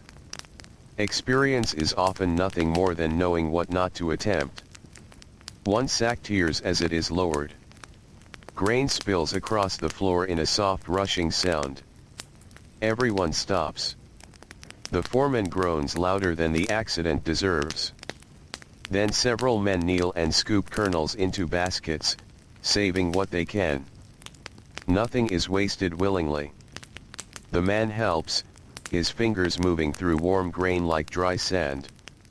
For a strange moment, it feels almost pleasant. Then dust rises and makes him sneeze 3 times. Others laugh. He laughs too. Even dull places hold brief comedy. At rest time, they gather outside in a strip of shade cast by the granary wall. Bread appears. Onions. A little dried fish. Warm water from jars. The man eats slowly and watches carts arrive from the fields, wheels groaning under load. Oxen flick flies with their tails. Drivers sit slumped from long morning travel. Nearby, 2 scribes argue quietly over numbers that do not match. One insists the count is wrong. The other insists the writing is wrong. Neither blames the grain. He closes his eyes for a moment while chewing. He thinks of home. Of the child still sleeping. Of whether the cough returned. Of his wife managing the house alone through morning tasks. Worry can travel beside labor without slowing it. Rest ends. More sacks. More dust. More lifting through the noon heat. By midday the storehouse walls trap warmth like ovens. Tunics cling damply. Shoulders burn. Hands redden where coarse cloth rubs skin. The man feels the lack of sleep now in every movement. His legs are slower. His temper shorter inside, though he says nothing aloud. One learns to carry silence too. At last the foreman dismisses extra hands earlier than usual. No sense burying you in grain, he mutters. The man gladly leaves. Outside, sunlight strikes hard and bright. He squints and starts home at once. The market streets shimmer in heat. Sellers speak lazily from beneath awnings. Dogs lie motionless in scraps of shade. Even children move slower. He buys a handful of dates with a small coin, thinking of the child. At home, the room is dim and cooler. His wife sits near the doorway grinding grain. The younger child sleeps on a mat, one arm flung wide, breathing softly. "No cough since morning," she says before he asks. Relief moves through him so quietly it almost feels like weakness. He kneels beside the child for a moment and places the dates nearby for later. Then he washes dust from face and arms. The water runs cloudy with grain powder. Lunch is simple bread dipped in oil and crushed beans. He eats gratefully. Food tastes better when worry eases. Afterward he lies down beside the wall. The room hums with soft daytime sounds. A neighbor singing while washing pots. Someone laughing in the lane. Distant hammering. The scrape of his wife's grinding stone. He sleeps deeply for a short while. When he wakes, the child is sitting beside him eating dates one sticky bite at a time. The little face is cheerful again. This is wealth greater than grain. Afternoon passes gently. He mends a basket handle while the children play with pebbles and sticks. His wife trades words with a neighbor through the doorway. The old woman across the lane dozes upright in her chair of habit. The sun lowers. Shadows stretch. The heat loosens its grip. Evening smells begin to rise: bread, lentils, onion, smoke, fish from somewhere farther down the lane. Families gather inward. The man carries water jars from the well to spare his wife another trip. Arms ache, but willingly now. Some burdens feel lighter because of why they are carried. Supper is warm lentil stew with bread torn into it. The younger child talks again without pause. The older claims to have chased away 3 imaginary thieves from the doorway. His wife rolls her eyes with affection. After the meal, the man sits outside with the child leaning against him. The lane glows in scattered lamplight. Neighbors speak softly. Somewhere a flute drifts through the dark. Above, stars return one by one. The child grows heavy with sleep against his side. He lifts the small body and carries it inside. There are many kinds of carrying in a life. Some exhaust. Some heal. Later, when all are asleep, he steps outside once more. The night breeze from the Nile reaches him cool and clean. He breathes deeply. Today was grain dust and tired shoulders. Tomorrow will be something else. But tonight the child sleeps peacefully. For now, that is enough. He returns to the mat, lies down in darkness, and lets the quiet city cradle itself toward another dawn. Night lingers softly over the city. The stars are fading now, though they still shine above the roofs in pale clusters. The darkest black of the sky has lifted into deep blue. Walls, lanes, doorways, and jars begin to gather shape again. Soon color will return. Soon voices will rise. Soon another ordinary day will open its hands. Inside the house, the man wakes before the others. He does not rise at once. Instead, he lies still and listens. The youngest child breathes evenly now, no cough in the chest. The older child snores in a tiny determined way. His wife sleeps turned toward the wall, one hand beneath her cheek. The room smells of dry reeds, old clay, and the faint ashes of last night's fire. For a moment, there is nothing to do. No load to lift.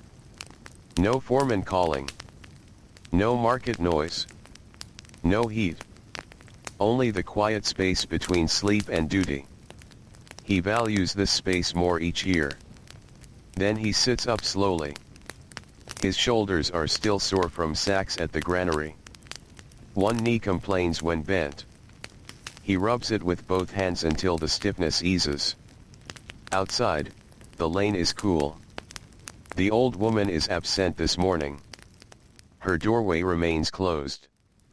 He notices at once. Strange how people become landmarks in a life.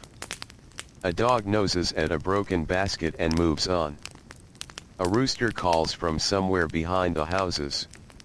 Two young boys hurry past carrying jars, whispering loudly enough for all to hear. The sky in the east turns silver. Inside, his wife wakes and begins the hearth. Today there is no promised hired labor at dawn. Such days happen sometimes. Work may appear later. It may not. When there is no immediate call, the house itself becomes the workplace. He is almost glad. Bodies need different rhythms now and then. They eat warm bread with crushed beans and oil. The children wake cheerful. The younger asks if today he will stay home. For part of it, he says. This answer is enough. After sunrise, he climbs to the roof with a broom of bundled reeds. Dust has gathered there again, blown by every wind. Dry leaves, scraps of straw, bird droppings, and fine sand lie in corners.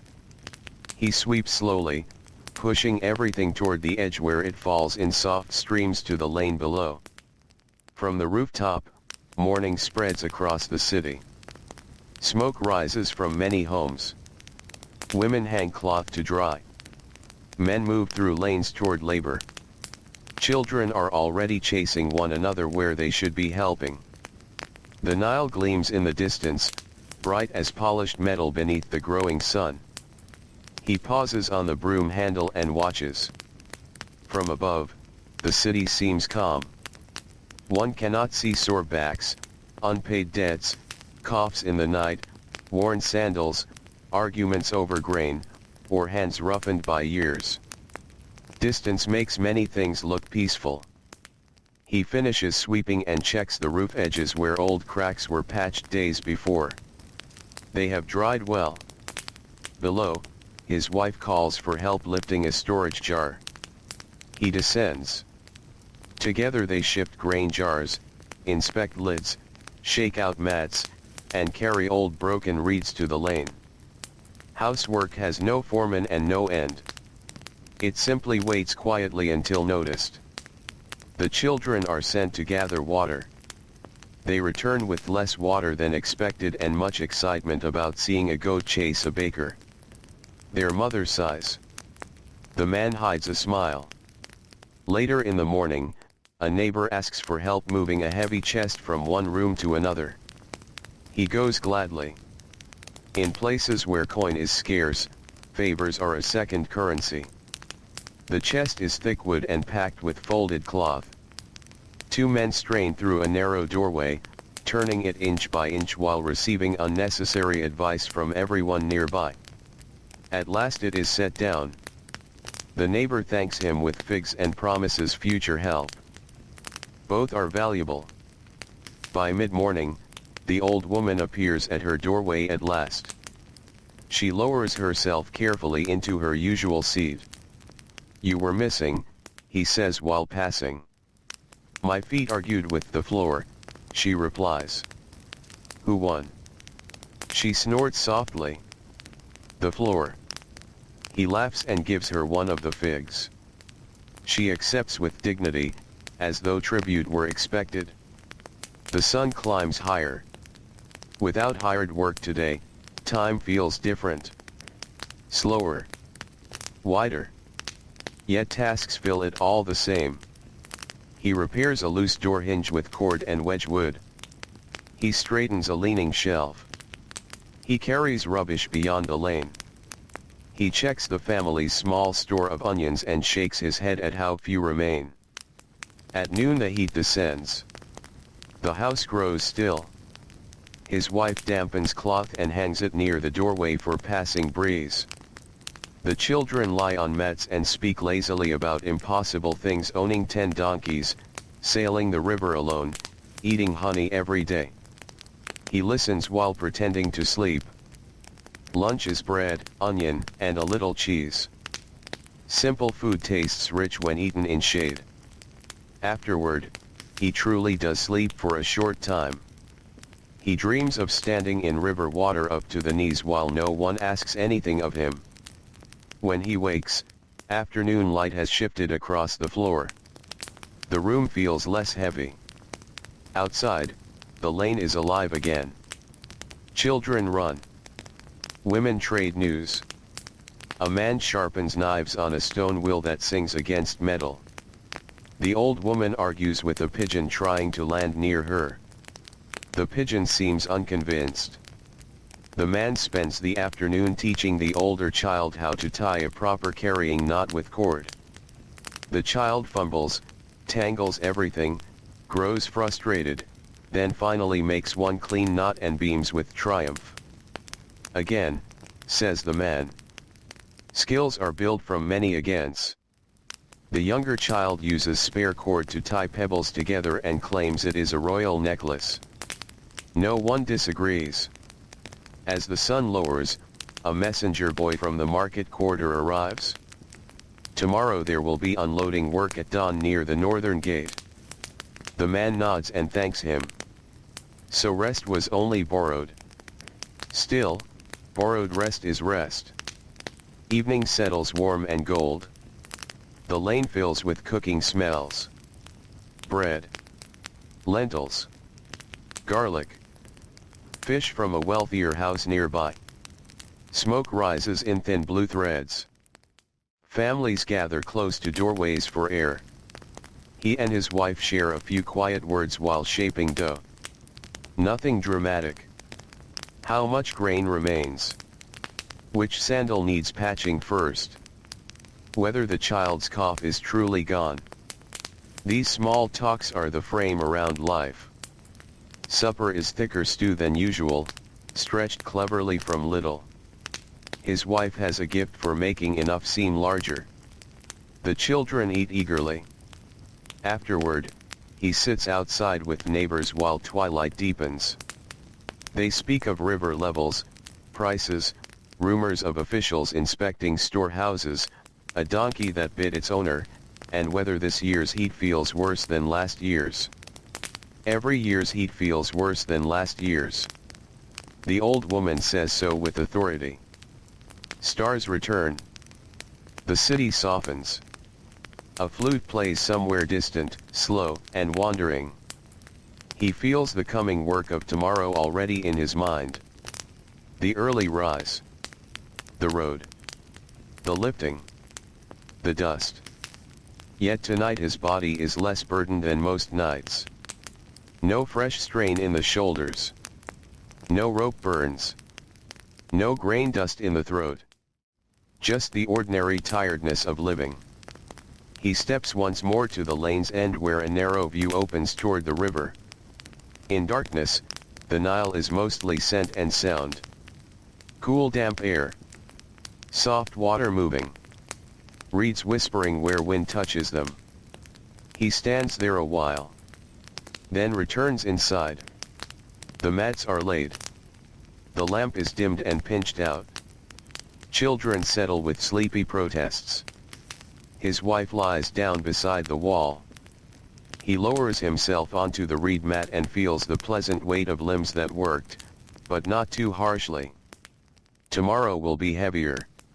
Tonight is gentle.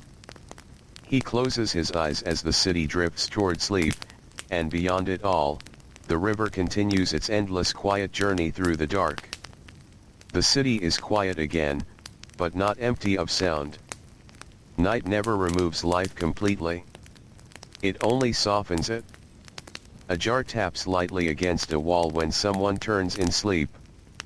A goat shifts in its pen and exhales. Wind brushes dry reeds on a nearby roof. From far away comes the low murmur of water moving along the Nile, patient and steady beneath the stars. Inside the house, the man wakes before dawn as promised by yesterday's message. Today there will be unloading work near the northern gate. Even in sleep, part of him has remembered. He opens his eyes into darkness and feels the shape of the day waiting ahead. Lifting. Carrying. Commands. Dust. Eat. Return. Yet first comes the small quiet ritual of morning. He sits up slowly. The mat rustles beneath him. His shoulders feel rested from yesterday's lighter work, though there is stiffness in the lower back from years that do not disappear overnight. He rubs the place with his palm, then reaches for water. The room is calm. His wife still sleeps. The children lie in a tangle of blankets and limbs. The younger one has somehow turned sideways again. He gently moves a small foot from his own sleeping space and smiles. Outside, the lane is cool and dim. The old woman is already seated at her doorway, wrapped in cloth like part of the wall itself. "You go early," she says. "North Gate," he answers. She nods as if gates explain everything. "They always need strong backs." "They always need any backs," he says. She gives a short laugh. The eastern sky has only begun to pale. Above the roofs, the last stars linger stubbornly. Inside, his wife wakes and rises without complaint. There is comfort in shared routine. She lights the hearth. Soon the smell of warm bread fills the room again. He eats quickly, adding a little onion and oil for strength. She wraps an extra piece in cloth for later and presses it into his hand. The younger child stirs awake enough to mumble, "Bring a story." He touches the child's hair. "I will." Then he leaves. The road to the northern gate passes through streets still half asleep. Bakers are first to full labor, their ovens already glowing. Water carriers begin steady rounds. A temple servant sweeps stone steps in rhythmic strokes. Cats move with silent ownership through alleys. As he nears the gate, the streets widen. Walls rise higher here. Traffic gathers. Carts creak inward from villages. Donkeys loaded with baskets pick their careful way through crowds. Guards stand by the entrance trying to look stern despite sleep still clinging to their faces. Outside the gate, a line of wagons waits with goods from surrounding farms and workshops. Grain sacks. Jars of oil. Bundles of flax. Baskets of vegetables. Wood from upriver. Reeds tied in great sheaves. The foreman, a narrow man with a loud voice, divides workers quickly. The man is sent to unload jars first. Large clay jars are awkward things. Heavy, round, and eager to slip if held badly. 2 men to a jar is best. 1 man alone is possible and foolish. He works with another laborer named Hori, whom he knows only by sight. Together they lift, step carefully, lower, turn, and stack. Again. Again. Again. Morning coolness fades faster when carrying weight. Soon sweat runs down their necks. Clay dust coats their hands. The jars smell faintly of oil and old storage. Hori speaks little at first. Then, during a brief pause, he says, "My wife says I grunt louder than the donkey." The man glances at him. Does the donkey complain? Less than she does. They both laugh softly. Small talk among workers is rarely grand. It does not need to be. After jars come grain sacks. These are thrown onto shoulders and carried to counting areas inside the wall. The man ducks beneath each load, rises, walks, lowers, repeats. Grain shifts heavily with each step, forcing balance to adjust. Dust rises from seams and settles on sweaty skin. By mid-morning, the gate quarter is fully alive. Merchants argue over delays. Scribes count and recount. Drivers curse lazy animals. Children dart through legs carrying messages. A woman selling watered beer does brisk business beneath a shade cloth. Guards shout warnings no one truly hears. The city receives the world through gates like lungs receive air. When rest is finally called, workers gather in the shadow of the wall. It is a broad blessed shadow. Men sit with backs against stone still cool at its base. Bread appears from cloth wraps. Water skins pass hand to hand. Someone shares dates. Someone else falls asleep sitting upright until laughter wakes him. The man eats the bread his wife packed. It is slightly crushed and perfect. From where he sits, he can see beyond the gate to open land. Fields shimmer green in the distance. Palm lines mark irrigation channels. Farther still, haze blurs everything into brightness. He thinks of how many roads lead here. And how many loads arrive because someone far away woke before dawn too. Rest ends. The foreman wants wood moved next. Long beams unloaded from wagons and carried in teams. Wood is precious and awkward. Splinters bite palms. Corners bruise shoulders. Commands become sharper because mistakes can crack valuable timber. The man and Hori take one end each of a beam. Step. Lift. Turn. Duck the wheel. Straighten. Down. Their breaths fall into shared rhythm. By noon the sun is fierce.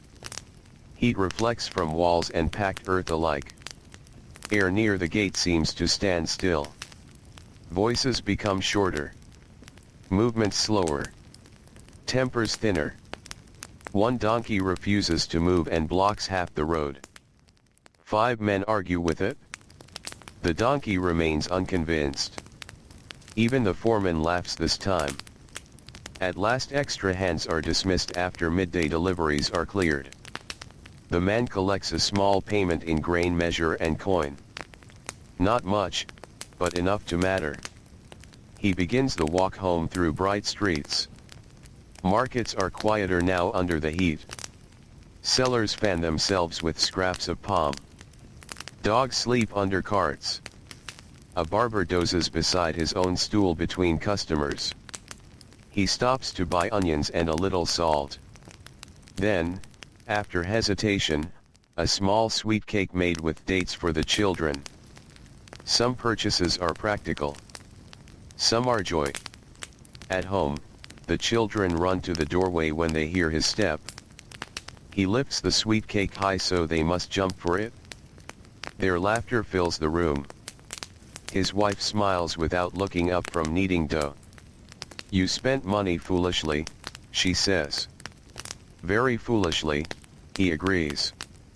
The younger child demands the promised story at once. After food, says the mother. This law is obeyed. Lunch is late and simple bread, lentils, onion, and the first cool water he has tasted all day from a freshly drawn jar. He drinks deeply. Then washes gate dust from face, arms, and feet. The water turns cloudy brown. Afternoon is too hot for much movement. He lies near the doorway where a little air passes through damp cloth. The children share the sweet cake in serious equal portions. His wife counts grain and measures tomorrow against today. He drifts into sleep hearing family sounds around him.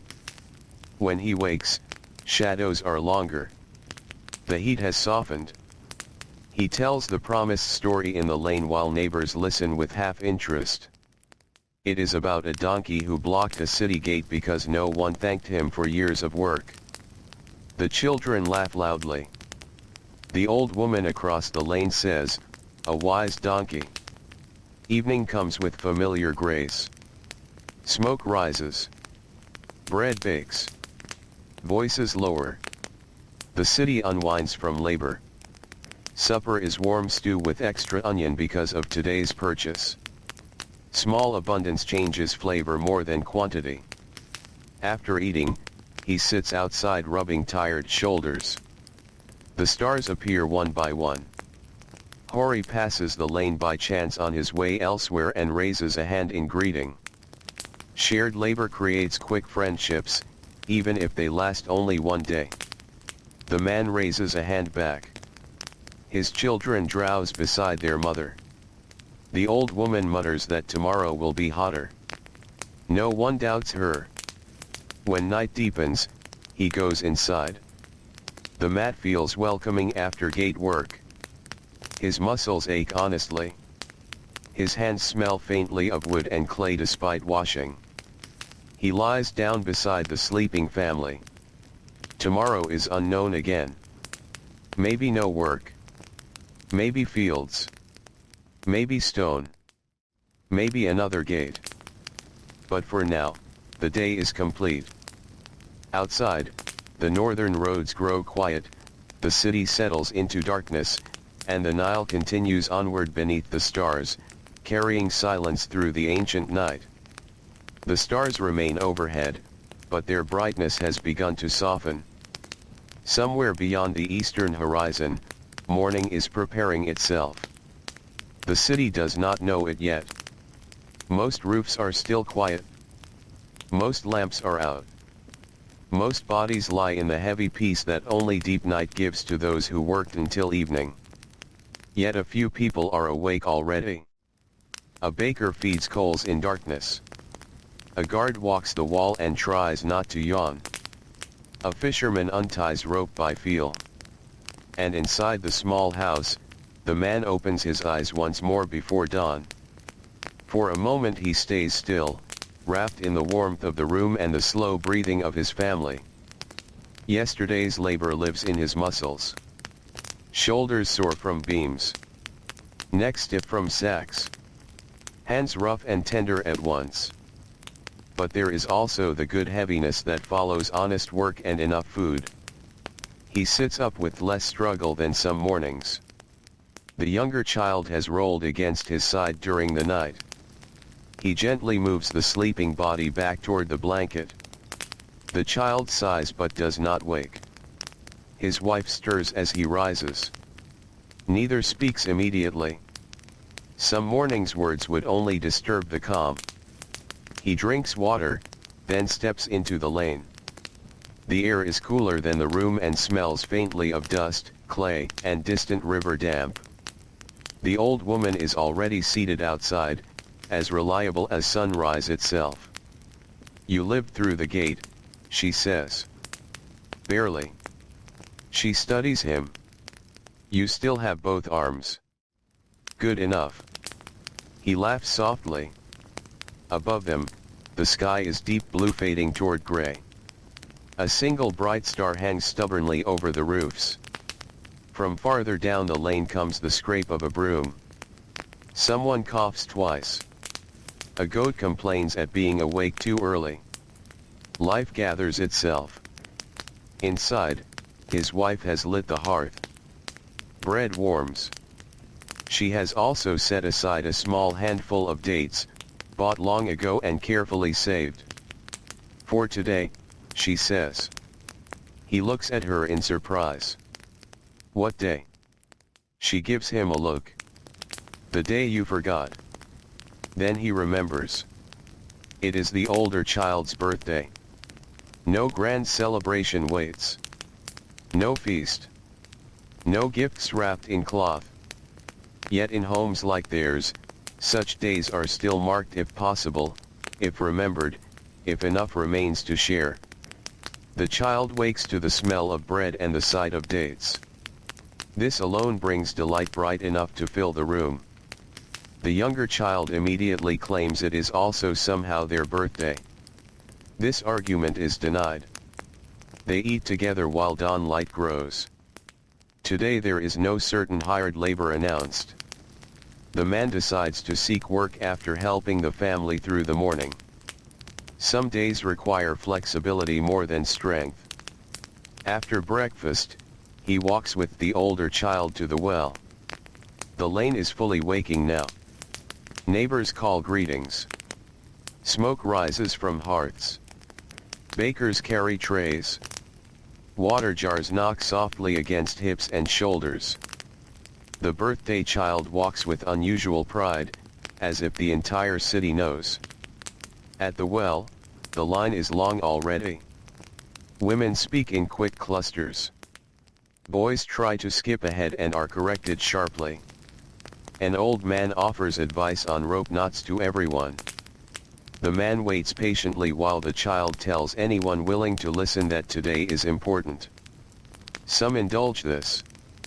Some do not. Water drawn, they return home balancing jars carefully together. The child spills only a little and considers this mastery. Back at the house, his wife sends the children to sweep and tidy. They obey with theatrical suffering. He repairs a loose stool leg while they work. Every household object seems to age faster than people can mend it. By mid-morning, he leaves to seek day work near the market. The streets are lively now. Sellers call prices. Donkeys push through crowds. A perfume merchant waves flies away from tiny jars. A potter argues over a chipped rim. Temple servants carry baskets of flowers and oil. Near the market square, men gather where casual labor is often hired. Some lean against walls pretending not to be anxious. Some boast of strength. Some complain about low pay before any pay is offered. The man waits among them. Eventually a cloth trader needs extra hands moving bales from storage to stall. It is lighter work than stone or grain, though bulkier and constant. He accepts gladly. The storage room smells of wool, linen, dye, and trapped heat. Bundles are stacked high, tied with cord. He lifts them onto shoulders, carries them through lanes, and sets them in neat rows at the trader's stall. Blue cloth. Undyed linen. Coarse work garments. Fine wraps for wealthier buyers.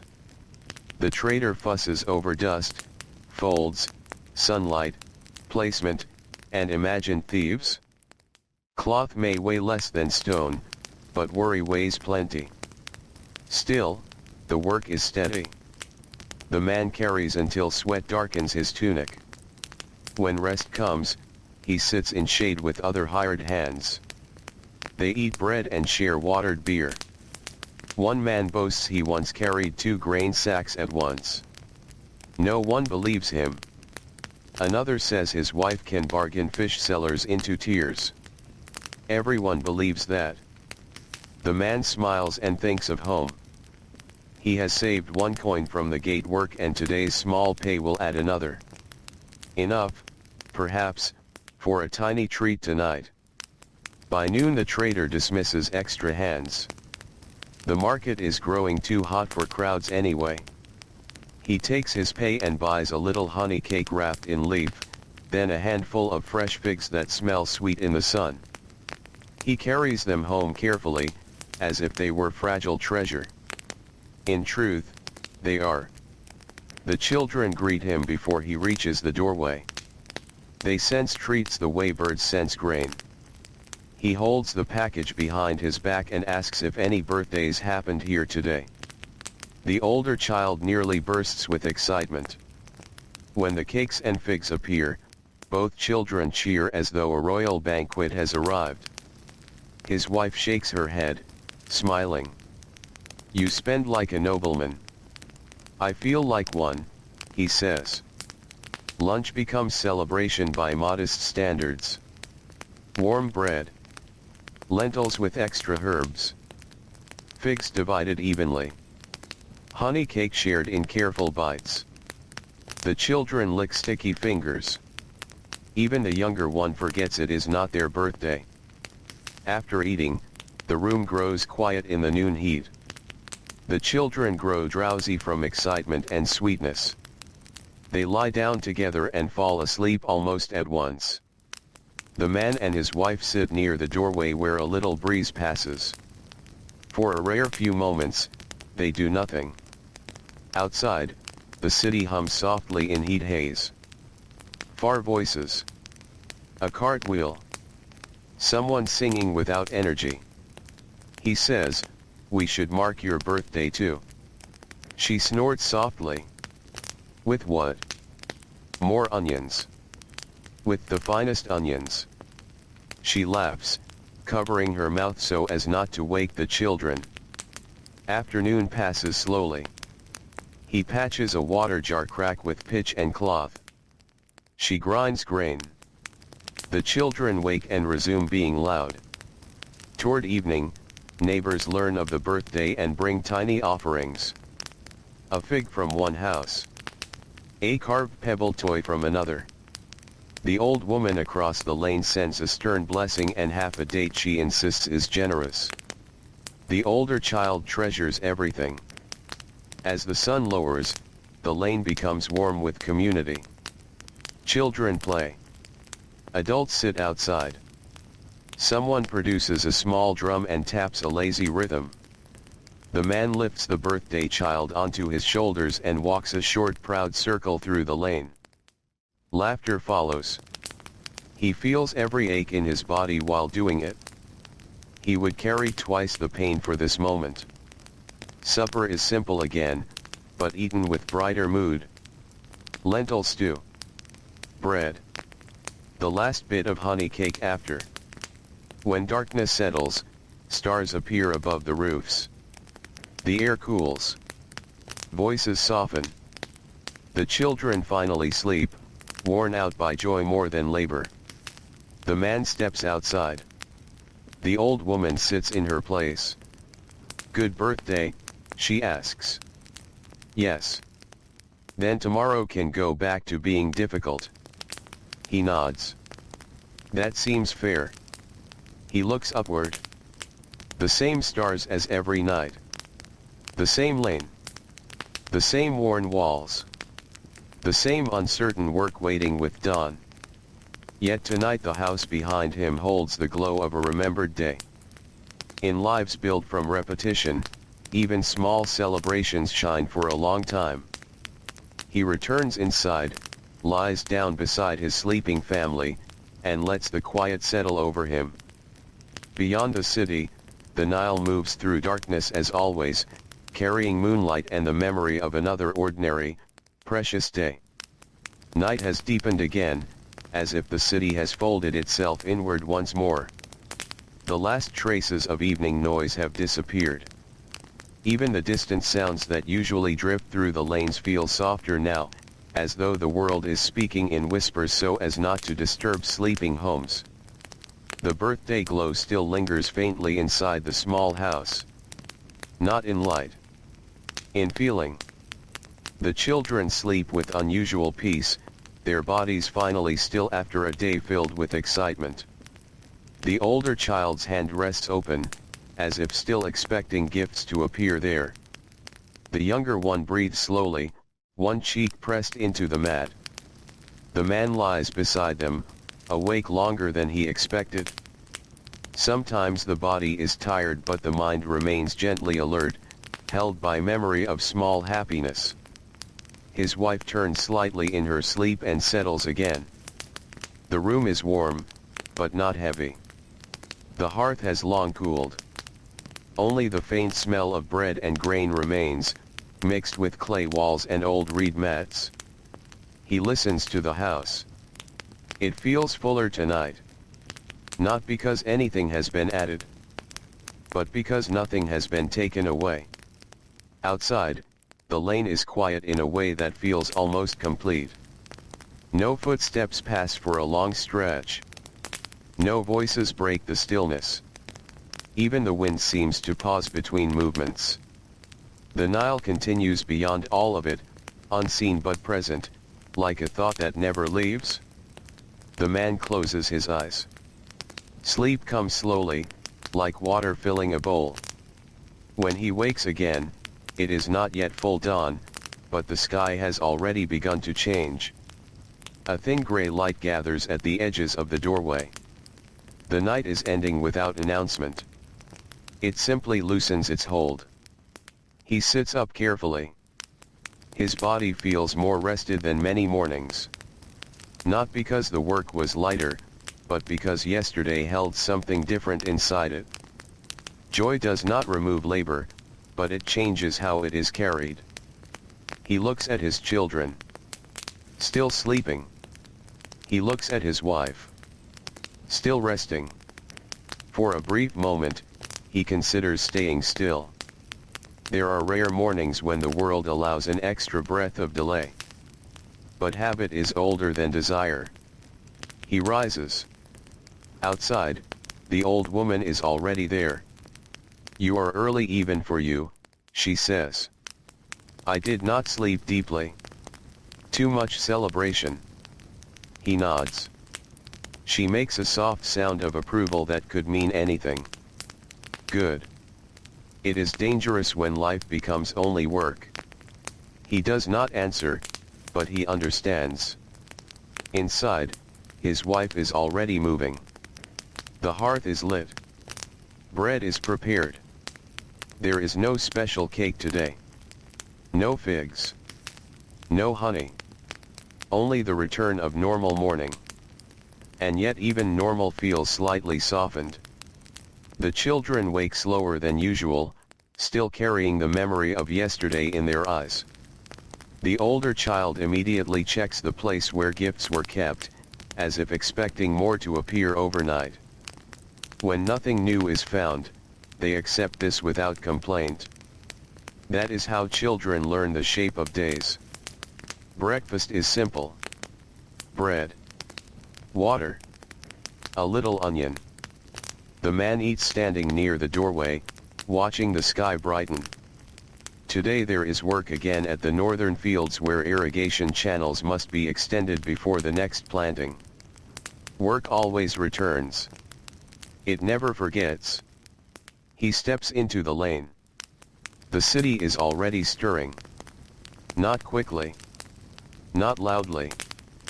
But steadily, like breath returning after sleep. Smoke rises from many roofs at once. Doors open. Water jars are lifted. Tools are gathered.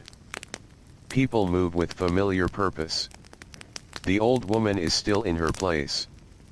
"Back to work," she says. "Back," he agrees.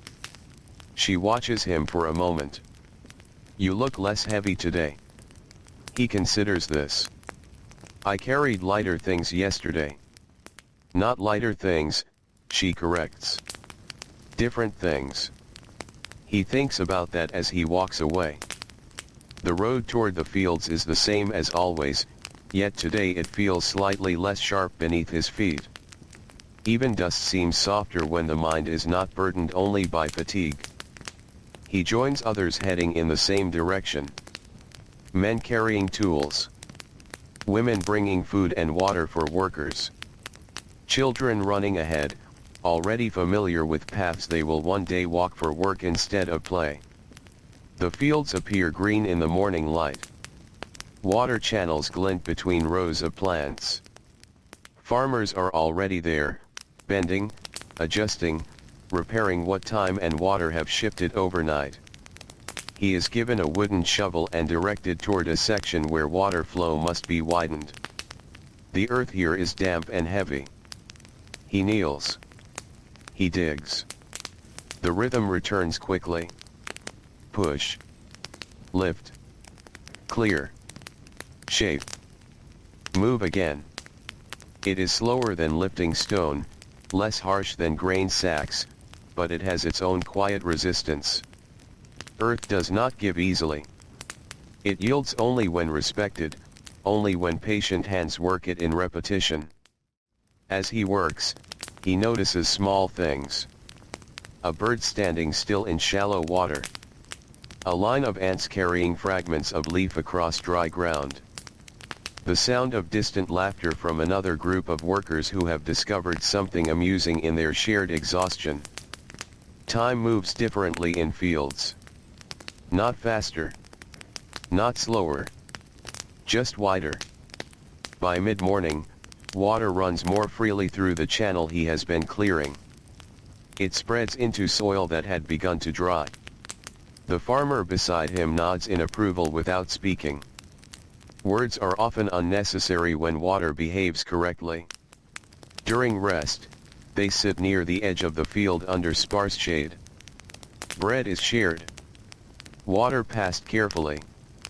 Someone talks about a flood season from years ago that was either better or worse depending on who remembers it.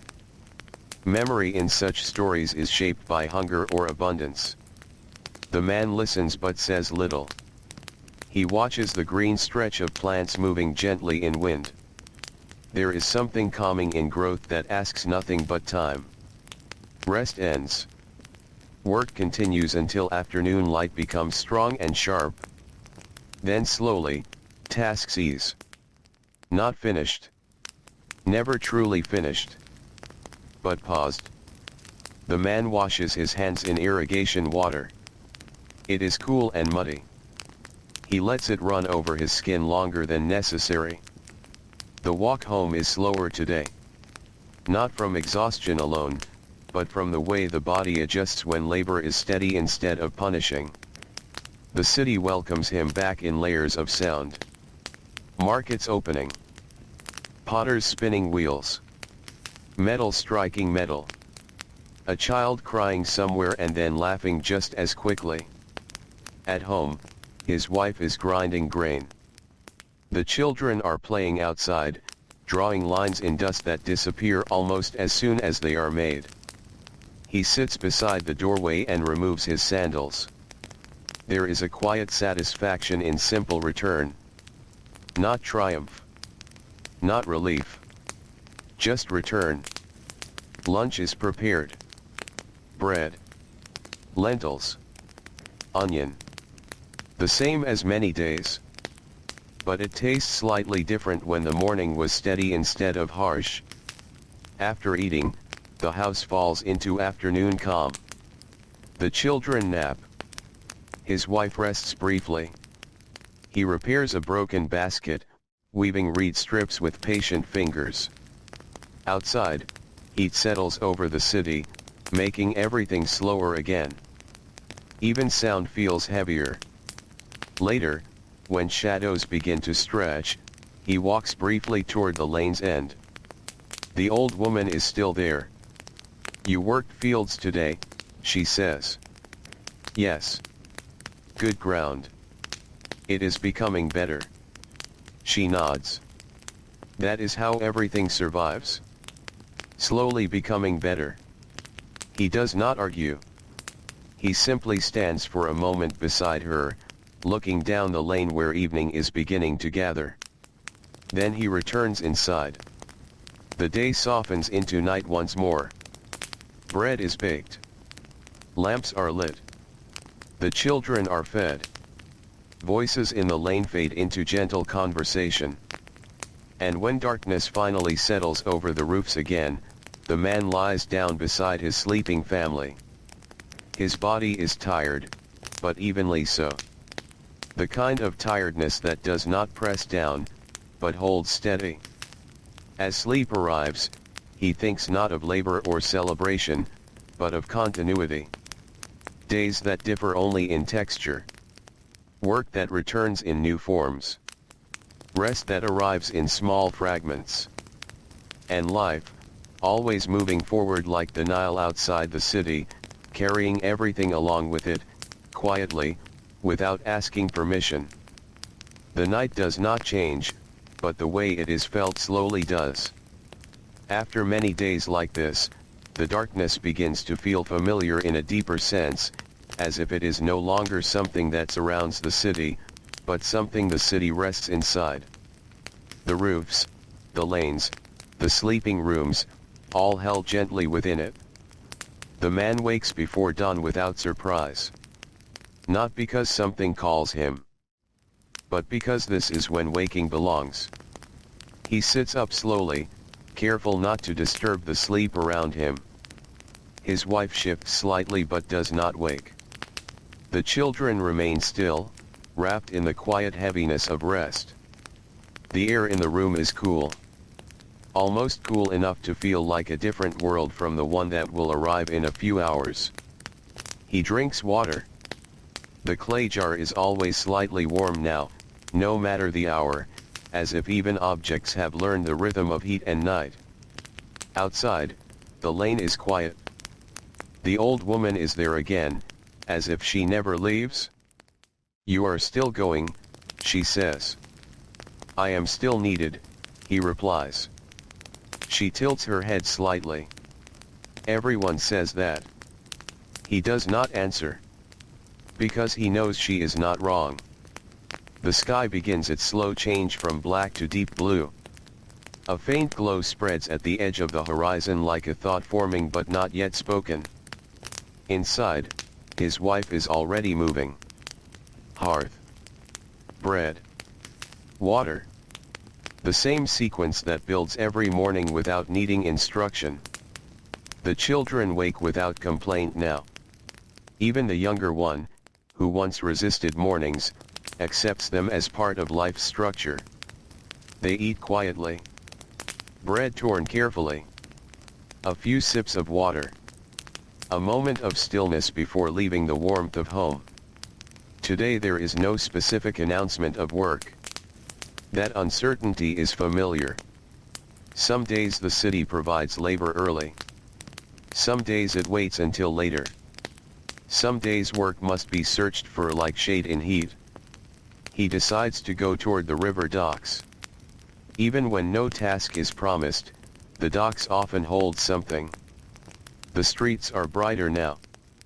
Smoke rises in thin columns. Dogs stretch in doorways. Bakers already begin early selling. Water carriers pass in steady rhythm. The city does not wake all at once. It wakes in parts, like a body remembering itself piece by piece. At the river, the air changes. It is cooler, softer, carrying dampness and the faint scent of moving water and reeds. Boats are arriving. Some from upstream. Some from nearby fields. Some carrying nothing but people seeking work or trade. The docks are never empty for long.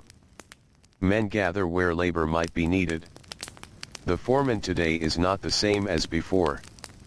A younger one with quicker speech and less patience.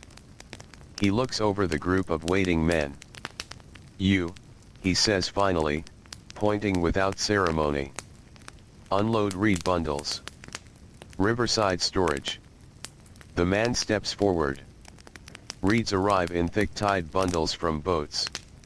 Light in weight individually, but large enough to fill space quickly and require constant stacking and movement. He works with others forming lines between boat and storage pile. Pass. Lift. Carry. Stack. Return. The rhythm is almost gentle compared to stone or grain. Reeds bend slightly under the hand. They carry the smell of water and sun together. When set down, they release a soft rustling sound, like dry wind moving through grass. By mid-morning, the sun grows stronger, but the river keeps the air cooler than inland streets. There is a steadiness here that feels different from the city's enclosed lanes. A sense of openness. A sense that movement is less trapped. During a pause, the workers sit near the water's edge. The Nile is close enough that its surface sound becomes part of their breathing. Small waves touch mud and withdraw again without hurry. A boy skips stones nearby, counting each attempt as if it matters deeply. An older worker beside the man speaks without looking at him. "I worked stone once," he says. The man nods. "I worked grain." The older worker spits into the sand gently. Stone stays heavy in the memory. The man considers this. "Yes," he says. "But grain stays in the dust of your hands." They both watch the river for a moment without speaking further. Rest ends. More reeds arrive. The work continues in steady repetition. By noon, the storage piles have grown tall and organized. The foreman is satisfied enough to begin dismissing extra workers. The man receives a small payment of grain and a copper piece. Not large. but enough to be useful. He does not rush home immediately. Instead, he walks along the riverbank for a short while. This is not laziness. It is something closer to balance. The water moves slowly beside him. Not still. Never still. But calm in its movement. He watches a fisherman standing waist deep, casting and pulling with patient arms. Farther down, women wash cloth on flat stones, beating rhythmically while speaking softly. Life at the river always feels slightly more continuous than life inside the city. Less broken into narrow lanes. More flowing. He sits beneath a palm for a short time. His body is neither exhausted nor fresh. It is in the middle state that most days create. Neither pain nor ease. Just presence. He eats a piece of bread from his bundle. Simple. Dry. Perfect in its ordinariness. Then he stands and returns toward the city. By afternoon, the streets are in their slower rhythm again. Heat presses gently over rooftops. Shadows are shorter. Animals rest. People move less and less necessary. At home, his wife is working quietly. The children are outside drawing shapes in dust again, erasing and redrawing as if the ground itself is a page that never keeps words. He sits near the doorway and rests. The afternoon passes without urgency. There is a kind of peace in days without sharp edges. No sudden orders. No heavy lifting. No long travel. Just small tasks and waiting. He repairs a broken mat edge with reed fiber. His wife grinds grain in steady circular motion. The sound becomes part of the house itself. Even conversation feels slower. Later, as heat fades, a neighbor stops by briefly to ask about borrowing a tool. Such exchanges are common. Tools, salt, cord, water, labor.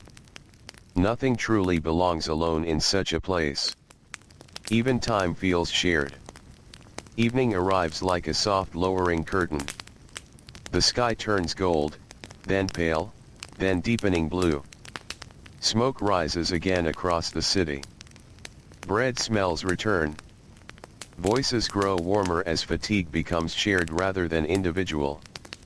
He eats with his family as always. Simple food. Shared equally. No more, no less than needed. Afterward, he steps outside. The old woman is already watching the sky. Another day, she says. Yes. Different or same? He considers the question longer than usual. Same shape, he says finally. Different weight. She nods slowly. That is honest. Stars appear gradually above them. One by one. The city settles into evening quiet. Inside, the children fall asleep early. His wife rests against the wall. He lies down last, listening to the familiar sounds of night forming around the house. Distant water. Soft wind. A few late footsteps fading away. And beneath it all, the steady presence of the Nile moving through darkness without interruption, carrying each day forward into the next, without asking for attention, without ever stopping. Night has settled again, not as an ending, but as a pause the city has learned to trust. The rooftops hold a soft darkness that is no longer frightening or unknown. It is simply part of the rhythm now, like breathing out after a long day. The air is cooler than before, and even the stones in the lane seem to rest more deeply. Inside the house, sleep has taken the family fully. The children lie in small uneven shapes of comfort, limbs relaxed, faces softened by rest. His wife breathes evenly, turns slightly toward the wall where warmth gathers from the day that has already passed. The man lies awake longer than usual. Not because of worry. Not because of noise, but because his thoughts drift gently through the shape of days that have begun to feel similar in structure, yet never identical in feeling. Work. Rest. Return. Heat. Coolness. Silence. Sound. He does not try to hold them in order. They come and go like water passing through hands. Outside, a faint breeze moves along the lane. It carries the smell of the river again, soft and familiar, as if the Nile itself is always nearby even when unseen. He listens to the house. A small creak in the wood. A distant shifting of a neighbor's door. A soft animal sound somewhere beyond the wall. And then nothing. Just the steady presence of night. Eventually, sleep returns. Not quickly, but gently. When he wakes again, the sky is already changing. The eastern edge of the world is no longer dark.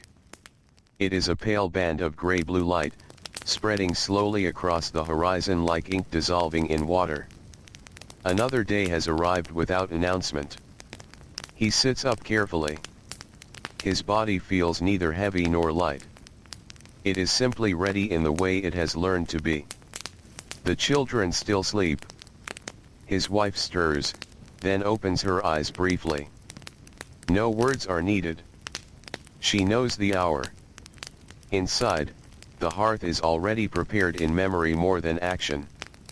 She will rise soon. Bread will follow. Water will be drawn. The day will take shape in its usual sequence.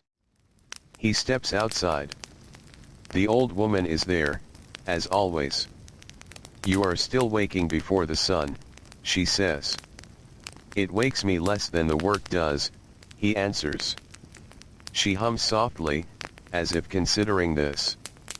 "Then you are already working early." He does not respond. The sky brightens further. A faint orange line now touches the horizon. Roosters call from different parts of the city, overlapping in uneven timing. The sound is not organized, but it is familiar enough to feel like structure. Inside, movement begins. Fire is lit. Water is poured. Bread is set out. The children wake more slowly today, still wrapped in the softness of sleep. There is no urgency in them yet. Only gradual awareness. They eat. Quietly. Without complaint. Today there is no clear message of work. That kind of day often carries its own uncertainty. He decides to go toward the construction area near the outer walls where repairs are always needed but not always scheduled. The city is already stirring more fully now. Markets opening. Doors unlatched. Dust swept from thresholds. The sound of daily life returning to itself. As he walks, he notices small changes that only repeated observation makes visible. A wall newly patched. A stall rearranged. A child taller than he seemed yesterday. A broken cartwheel replaced. Nothing dramatic. Yet everything shifting. At the wall district, men gather in loose groups waiting for instruction. Today's overseer is older, slower, less sharp in voice. He seems to measure people not by strength alone, but by patience. "You," he says eventually, pointing at the man. "Carry stone blocks. Repair lower wall section near storage gate." Stone again. He nods. The work begins. Stone blocks are not heavy in isolation, but they become heavy in repetition. Lift. Step. Set. Adjust. Return. Repeat. The wall has small breaks where weather and time have eaten at its edges. Repairs are constant here. One generation fixes what the previous one left incomplete. The man works beside others in a loose line. No one speaks much at first. The rhythm of lifting leaves little space for conversation. But as the sun rises higher, words begin to return in fragments. A comment about weather.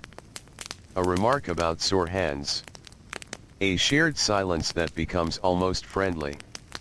Stone surfaces are rough and warm from exposure.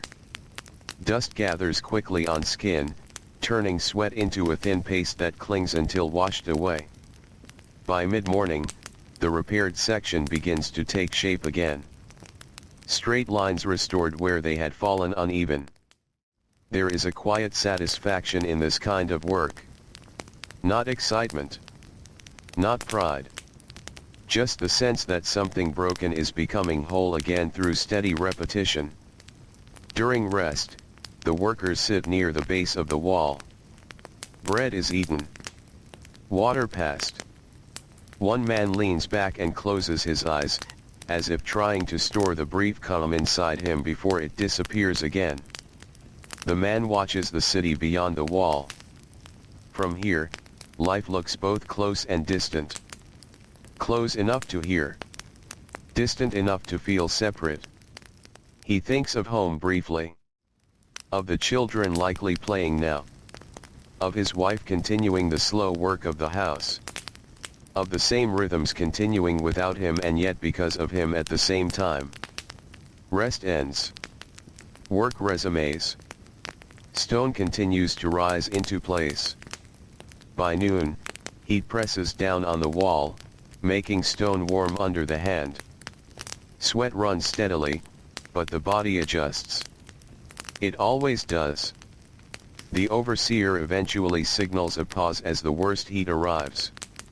The workers step away from the wall and sit in scattered shade. No one speaks loudly. Even thought feels slower. The man eats the remaining bread from his bundle. Simple food again. Always simple. Yet enough. He drinks water and lets it sit inside him for a moment before continuing. Then he walks home slowly. The city is in full heat now. Movement reduced. Shadows shortened. Voices softened. At home, the children are resting again, lying in the cooler part of the room. His wife sits nearby, hands folded for a moment of stillness. He joins them without speaking. Afternoon passes in a kind of suspended quiet. The man repairs a wooden handle on a household tool. His wife mends cloth.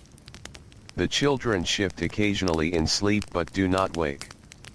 Time feels less like movement and more like settling dust.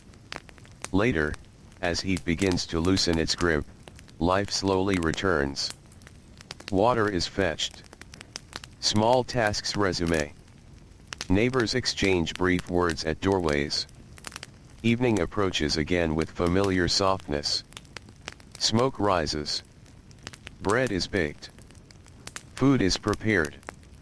The city returns to its shared rhythm of closing the day. At supper, there is nothing unusual.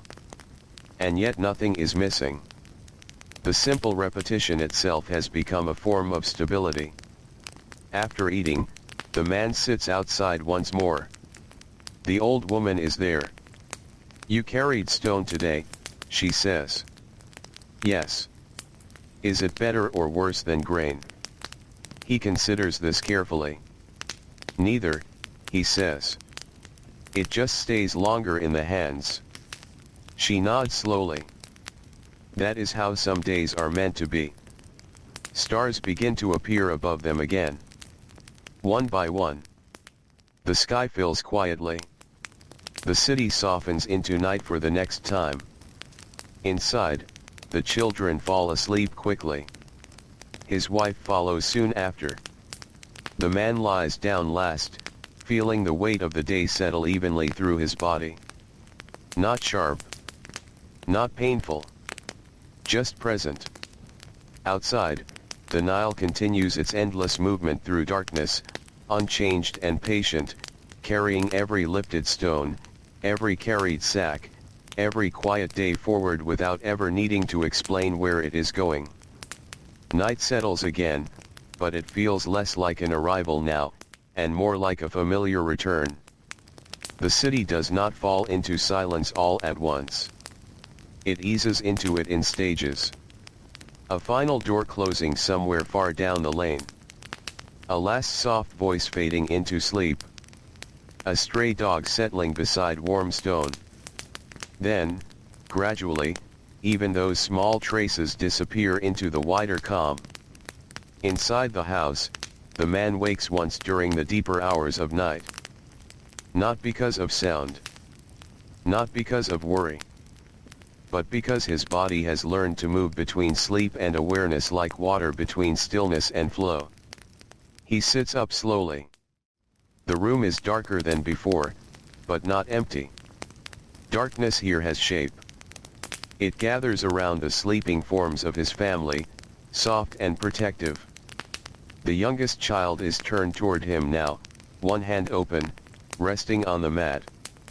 The older child sleeps with steady breath, no longer restless. His wife lies still, her presence calm and grounded. He listens. Nothing unusual. Only the familiar breath of home. He lowers his head again, letting sleep return without resistance. When morning comes, it does so gently. No sudden brightness. No sharp change. Only a slow softening of night into pale sky. He opens his eyes before the others, as he always does now, not from urgency but from habit shaped over many seasons. His body feels steady. Not tired in a heavy way. Not rested in a deep way. Just balanced in the middle where most days begin. He rises. Outside, the old woman is already seated. "You are still here," she says. "As are you," he replies. She nods toward the sky. It changes again. "Yes. Always slowly," she says. He looks up. The eastern horizon is a thin line of light now, almost colorless, like something waiting to become visible. Inside, his wife begins the morning fire. The children wake more easily today. No lingering dreams. No reluctance. They simply open their eyes and accept the shape of the day. Breakfast is simple again. Bread. Water. A small piece of onion. The familiar pattern that asks nothing beyond endurance and repetition. He is told this morning there is work in the pottery district. Clay deliveries have arrived, and storage must be organized before shaping begins. He accepts without hesitation. The city outside is already moving. Smoke rising. Brooms sweeping. Water jars passing hand to hand. Voices returning to their daytime tones. At the pottery district, the air feels different again. Moist earth scent. Wet clay. Warm stone surfaces. Rows of large vessels in various stages of completion stand like quiet shapes waiting to become useful. The foreman assigns him to clay transport and storage. Buckets. Lumps of prepared earth. Wet bundles wrapped in cloth to keep from drying too quickly. He works with hands that quickly become coated in soft gray-brown material. Clay behaves differently from grain or stone or wood. It yields easily at first. Then resists. Then yields again if pressure is steady. It is patient in its own way. By mid-morning, his arms are covered in drying streaks of earth. The clay begins to crack slightly where it thins, leaving patterns like dried riverbeds on his skin. Nearby, potters shape vessels on wheels that spin steadily with foot pressure. The sound is low and constant. Turn. Press. Form. Adjust. A vessel rises slowly from formless earth into a shape that will hold water, grain, oil, or nothing at all until needed. During rest, he sits with other workers near a shaded wall. They share bread again. Always bread. One man jokes that if he eats any more clay dust, he will become a pot himself. No one laughs loudly, but the mood lightens. The man looks at his hands.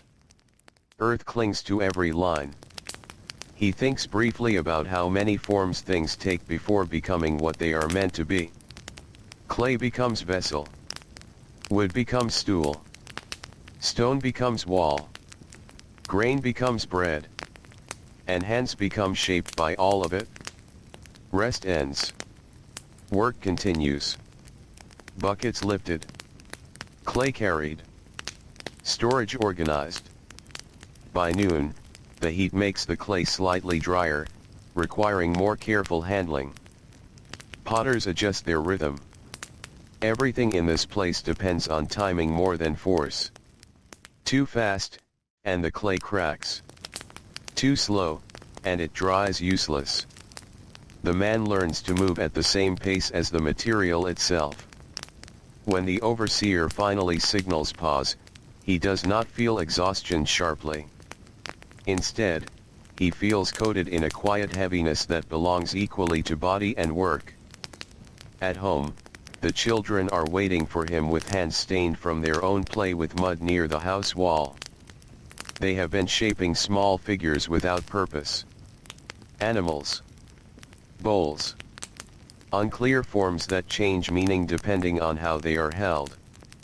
He washes his hands before entering fully. The water turns thick and gray. Lunch is again simple. But today there is a small addition, a few pieces of dried fruit saved from a neighbor's generosity. The children treat them as treasures. Afternoon heat arrives and flattens the city again into stillness. He lies near the doorway. Clay still faintly on his skin even after washing. His wife rests beside him for a short time. The children eventually fall asleep in the quiet. Time stretches in the heat. Not uncomfortable. Just slow. He repairs a cracked bowl carefully with resin and patience. It will not be perfect, but it will hold water again. Evening arrives as always. Smoke. Bread. Movement returning. Sound rising gently from silence. At supper, the day is discussed briefly. Clay. Water. Shaping. The children try to recreate potter's wheel movements with their hands, causing amusement. After eating, the man steps outside. The old woman watches him. "You worked with earth today," she says. "Yes. All things come from it," she replies. He nods. "And return to it?" She does not argue. Above them, stars appear again, unchanged in their patient arrangement. The city settles. Inside, his family sleeps once more. He lies down last, feeling the accumulated weight of days that differ in material but not in rhythm. And outside, the river continues its quiet endless movement through the dark, carrying clay, grain, stone, wood, and breath itself forward without haste, without pause, and without ever needing to explain the direction it is going. Night has deepened once more, but it no longer feels unfamiliar. It arrives the same way it always does now, not as something separate from the city, but as something the city slowly settles into. The roof's cool. The lane's quiet. The distant sounds thin until they become part of the background of sleep itself. Inside the house, everything is still. The children sleep in loose, comfortable shapes, no longer shifting much through the night. Their bodies have learned the rhythm of days that repeat with steady regularity. His wife breathes slowly, deeply, turns slightly inward toward the wall where warmth gathers and holds. The man lies awake for a short while. Not troubled. Not restless. Simply aware. He listens to the house the way one listens to water filling a jar, patient, steady, without urgency. A soft wind passes outside. It moves along the lane and slips between walls, carrying the faint scent of river reeds and cool earth. It touches the house briefly and moves on, as if it has somewhere else to be. He closes his eyes. Sleep comes gently. When he wakes again, the sky is already changing. Not quickly. Not sharply. But gradually, as though the night is loosening its grip without resistance. A thin gray light spreads across the horizon. Another morning. He sits up. His body feels familiar in its tiredness. Not heavy. Not light. Just known. The children still sleep. His wife stirs, then opens her eyes, recognizing the hour without needing to speak. The hearth is lit again.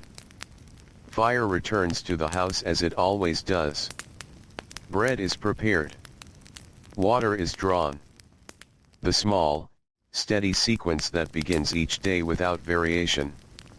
Outside, the old woman is already seated. "You are still on time," she says. "I never seem to miss it," he replies. She watches the sky. "It never misses you either." He considers that quietly but does not answer. The eastern light is growing now, pale gold beginning to form at the edge of the world. Inside, the children wake more slowly today. There is no excitement waiting for them. No celebration. No special task. Only the ordinary shape of another day. They accept it without protest. This is what life has taught them. Breakfast is simple. Bread. Water. A small piece of onion shared carefully. He is told that today there is work at the river irrigation channels again, maintenance, clearing, and adjustment of flow before the heat strengthens further. He accepts. There is no hesitation anymore. The city outside is already fully in motion. Smoke rising from rooftops. Voices calling across lanes. Footsteps returning to familiar paths. The river district feels slightly cooler when he arrives, though the air is still warm with approaching sun. The irrigation channels stretch like veins through the earth, carrying water to fields that depend entirely on their steady movement. Today's task is clearing blockages. Mud. Reeds. Small stones carried by shifting water. He kneels near the channel edge. The water moves quietly past his hands. Not fast. Not slow. Just continuous. He reaches in and begins to clear what has gathered where flow narrows. It is simple work in concept, but it requires patience. Too much force and the banks weaken. Too little and the water remains blocked. He learns again, as he often does, that most labor is not about strength alone, but about timing and attention. By mid-morning, the channel begins to move more freely. Water spreads outward again into dry sections of soil waiting for it. Nearby workers adjust other sections, calling out softly when flow improves. There is a shared understanding in this place. When water moves correctly, everything else becomes easier. During rest, they sit along the channel bank. Bread is passed again. Water is shared. The sound of moving irrigation water fills the space between words. The man watches it flow. He thinks, briefly, how many days of work are simply about letting something move again. Rest ends. They continue until the sun grows strong and the work slows under heat. Eventually, the overseer allows them to stop for the day. The man washes his hands in the flowing channel. The water carries away mud in thin streams, returning his skin slowly to its natural color. The walk home feels familiar now in a way that no longer requires thought. The city greets him in its midday state. Half-sleeping dogs. Slow-moving traders. Children running briefly and then collapsing into shade. At home, The house is quiet. His wife is resting. The children are asleep. He sits near the doorway and drinks water slowly. Afternoon settles over everything. Not harsh. Just complete. He repairs a small crack in a water jar using resin and cloth, then lets it dry in shade. Small repairs fill many afternoons. The children wake later, restless again, full of energy that has no immediate place to go. They play in the lane dust, drawing lines that vanish under movement. Evening arrives as it always does. Smoke rises. Bread is baked. The rhythm returns. At supper, nothing is unusual. And yet everything feels stable in its repetition. The children talk about water in the fields. The wife speaks of grain stores. He listens more than he speaks. After eating, he steps outside. The old woman is there. "You are still going," she says. "Yes." "Do you ever feel it ending?" He pauses. "No," he says. "Only repeating." She nods slowly. That is what most people call continuing. Above them, stars appear again, unchanged in their patient arrangement. The city settles into night without resistance. Inside, the family sleeps. The man lies down last, feeling the day settle evenly into his body like dust finally resting after wind. Outside, the Nile continues its endless movement through darkness, carrying irrigation water, labor, dust, and breath itself forward without urgency, without interruption, and without ever needing to stop to explain why it continues. Night is no longer something the city falls into. It is something the city has learned to live inside. The darkness above the rooftops feels steady now, almost protective. It does not press down. It simply surrounds, like a quiet room that has no edges. Inside the house, sleep holds the family in deep calm. The children no longer shift much through the night. Their bodies are used to the shape of the mat, the sound of distant water, the warmth of shared space. Even their dreams seem quieter now, as if they have learned not to disturb rest. His wife breathes evenly, turns slightly toward the center of the room where life gathers. The man lies awake for a short while longer. Not thinking in words. More in impressions. Water moving. Stone lifting. Clay drying. Bread rising. Hands repeating the same motions across different materials, different days. It all begins to feel less like separate work and more like one long continuous action stretched across time. He closes his eyes. Sleep comes without resistance. When he wakes again, the sky is already changing once more. Not bright yet. Not dark anymore. Something in between, like the world remembering itself. He sits up slowly. His body responds with familiar stiffness, then ease. There is always a moment at waking when the weight of yesterday returns, and then settles into place without complaint. The children are still asleep. His wife stirs shortly after him, as if the house itself signals the hour. The hearth is lit. Flame returns softly. Bread is prepared with practiced hands. Water is drawn as it always is. The rhythm does not pause. Outside, the old woman is already seated. "You are still early," she says. "I no longer notice early," he replies. She gives a small, approving sound. That is how time disappears. He looks at her. Or how it becomes easier. She shrugs slightly. Same thing, depending on the day.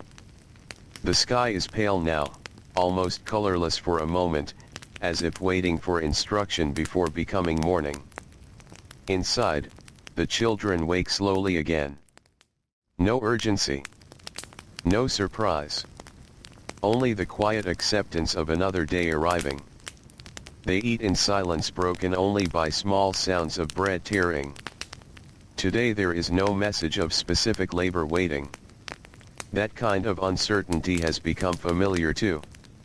Instead of waiting for instruction, he decides to walk toward the river workshops where rope, netting, and woven materials are made for trade and fishing. The streets are already alive. Baskets being carried. Doors open. Voices returning. The city moving again into its daytime shape. The river district is different in texture from other places. Everything here feels woven rather than built. Fibers hang from frames. Ropes coil in organized loops. Fishing nets stretch between poles like sleeping wings. The air carries the smell of damp reeds and sun-warmed cord. He is assigned to rope preparation. Simple work, but long and repetitive. Stripping reeds. Twisting fibers. Wetting and tightening strands so they hold their shape. It is work that demands patience more than force. The fibers resist at first, then align slowly under repeated motion. Twist. Press. Pull. Hold. Release. Again. By mid-morning, his hands feel the constant texture of rope forming under them, rough and smooth at the same time. Nearby, other workers weave nets that will later be used in the river. The patterns are repetitive but precise. Each knot must match the next. Each loop must hold its place. A small error becomes large later, when fish slip through where they should not. During rest, they sit under a shade cloth stretched between poles. Bread is shared again. Water passed carefully. A man beside him says he once worked in stone carving but prefers rope because it remembers movement better. The man does not respond immediately. Then he says, "Stone remembers pressure. Rope remembers direction." The other man nods. That is true. Silence returns comfortably. Rest ends. Work resumes. The fibers grow smoother with repetition. By noon, the sun is strong again, but the river air keeps the heat from becoming unbearable. Still, movement slows. The overseer allows early pause when progress is steady enough. The man washes his hands in river water. The ropes leave faint marks on his skin that slowly fade. The walk home is familiar now in a way that requires no thought. The city feels slightly quieter at midday, as if even sound rests under heat. At home, everything is still. The children are asleep. His wife is resting near the wall. He sits for a while without speaking or moving. The afternoon stretches. Not empty. Just wide. He repairs a torn reed mat, weaving strands carefully back into place. The motion is slow and steady. Each repair mirrors the work done at the river, though on a smaller scale. Later, the children wake and bring noise back into the house. They ask questions about rope. They try to imitate twisting motions with their small hands. Their attempts are messy, uneven, full of laughter. Evening begins again as it always does. Smoke rises. Bread is baked. The rhythm returns without hesitation. At supper, nothing feels missing. And nothing feels new. After eating, he steps outside. The old woman is there. "You worked with rope today," she says. "Yes. It ties things together." He considers this. It holds them in place for a time. She nods slowly. That is enough for most things. Above them, stars begin appearing again. The same pattern. The same sky. The same quiet return. Inside, the family sleeps. The man lies down last, feeling the day settle into him not as exhaustion, but as continuity. Outside, the Nile continues its endless passage through darkness, carrying woven rope, irrigation water, clay, grain, stone, and human breath forward without stopping, without changing direction, and without ever needing to announce where it is going next. Night in the city does not end all at once. It loosens. It softens. It begins to give way slowly, like a hand opening after holding something for a long time. The rooftops are still dark, but the darkness is thinner now. The air carries the faintest hint that morning is waiting just beyond the horizon, patient and unchanged, as it has always been. Inside the house, everything is still. The children sleep in their usual tangled calm, their bodies small and safe against the woven mats.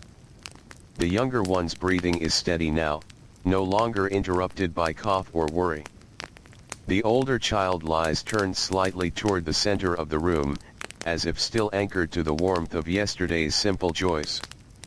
His wife rests quietly, her presence steady in the half-light of the room, shaped by years of mornings and evenings that repeat without need for instruction.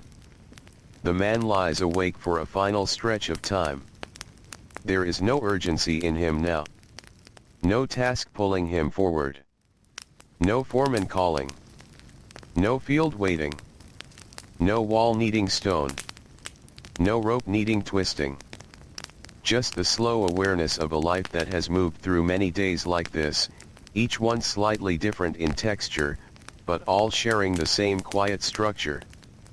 Work. Rest. Return. Bread. Water. Heat. Coolness. The river always moving somewhere beyond the walls. He listens to the house one last time.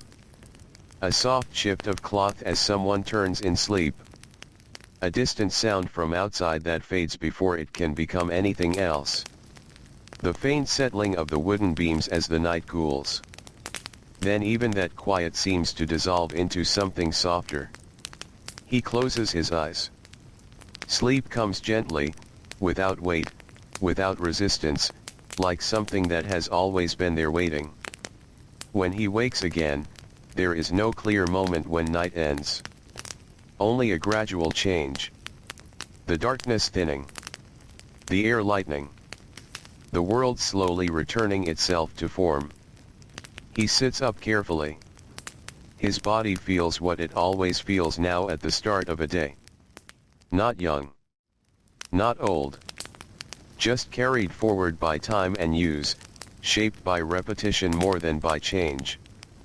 The children are still asleep. His wife stirs, as she always does, just before the house fully wakes. The hearth is lit. The first flame appears again, small and steady. Bread will be made. Water will be drawn. The day will begin in the same sequence it always has. Outside, the old woman is already seated. She does not speak immediately. She simply looks at him. Then she says, quietly, "Still going?" He nods. Yes. She watches the sky where the first faint edge of morning begins to appear. Does it ever feel like it is ending? She asks. He thinks for a long moment. Not because the question is difficult, but because it is large in a way that daily life does not usually allow space for. Finally, he answers. No, he says. It never feels like it ends. Only like it changes shape. She nods slowly, as if she expected nothing else. That is what most lives are, she says. Something changing shape. He looks toward the house behind him. Toward the sleeping forms. Toward the small warmth inside. Toward the life that repeats, not in circles, but in a long continuous line. Bread has already been prepared inside. The children will wake soon. The city will begin to move again. He understands now that there is no single moment where one day becomes another in a way that can be clearly marked. Only a gentle passing. A soft exchange of darkness into light, silence into sound, rest into motion. He stands there for a while longer. Not waiting. Not delaying. Just present. Then he turns back inside. And as he does, the city behind him begins another morning without ceremony. Roosters call. Smoke rises. Doors open. Water moves. People step once again into the shape of their lives. And far beyond the walls, the Nile continues its endless journey through the ancient land, carrying everything that has been lived through these quiet days forward into more days, without beginning that can be held, and without end that can be found.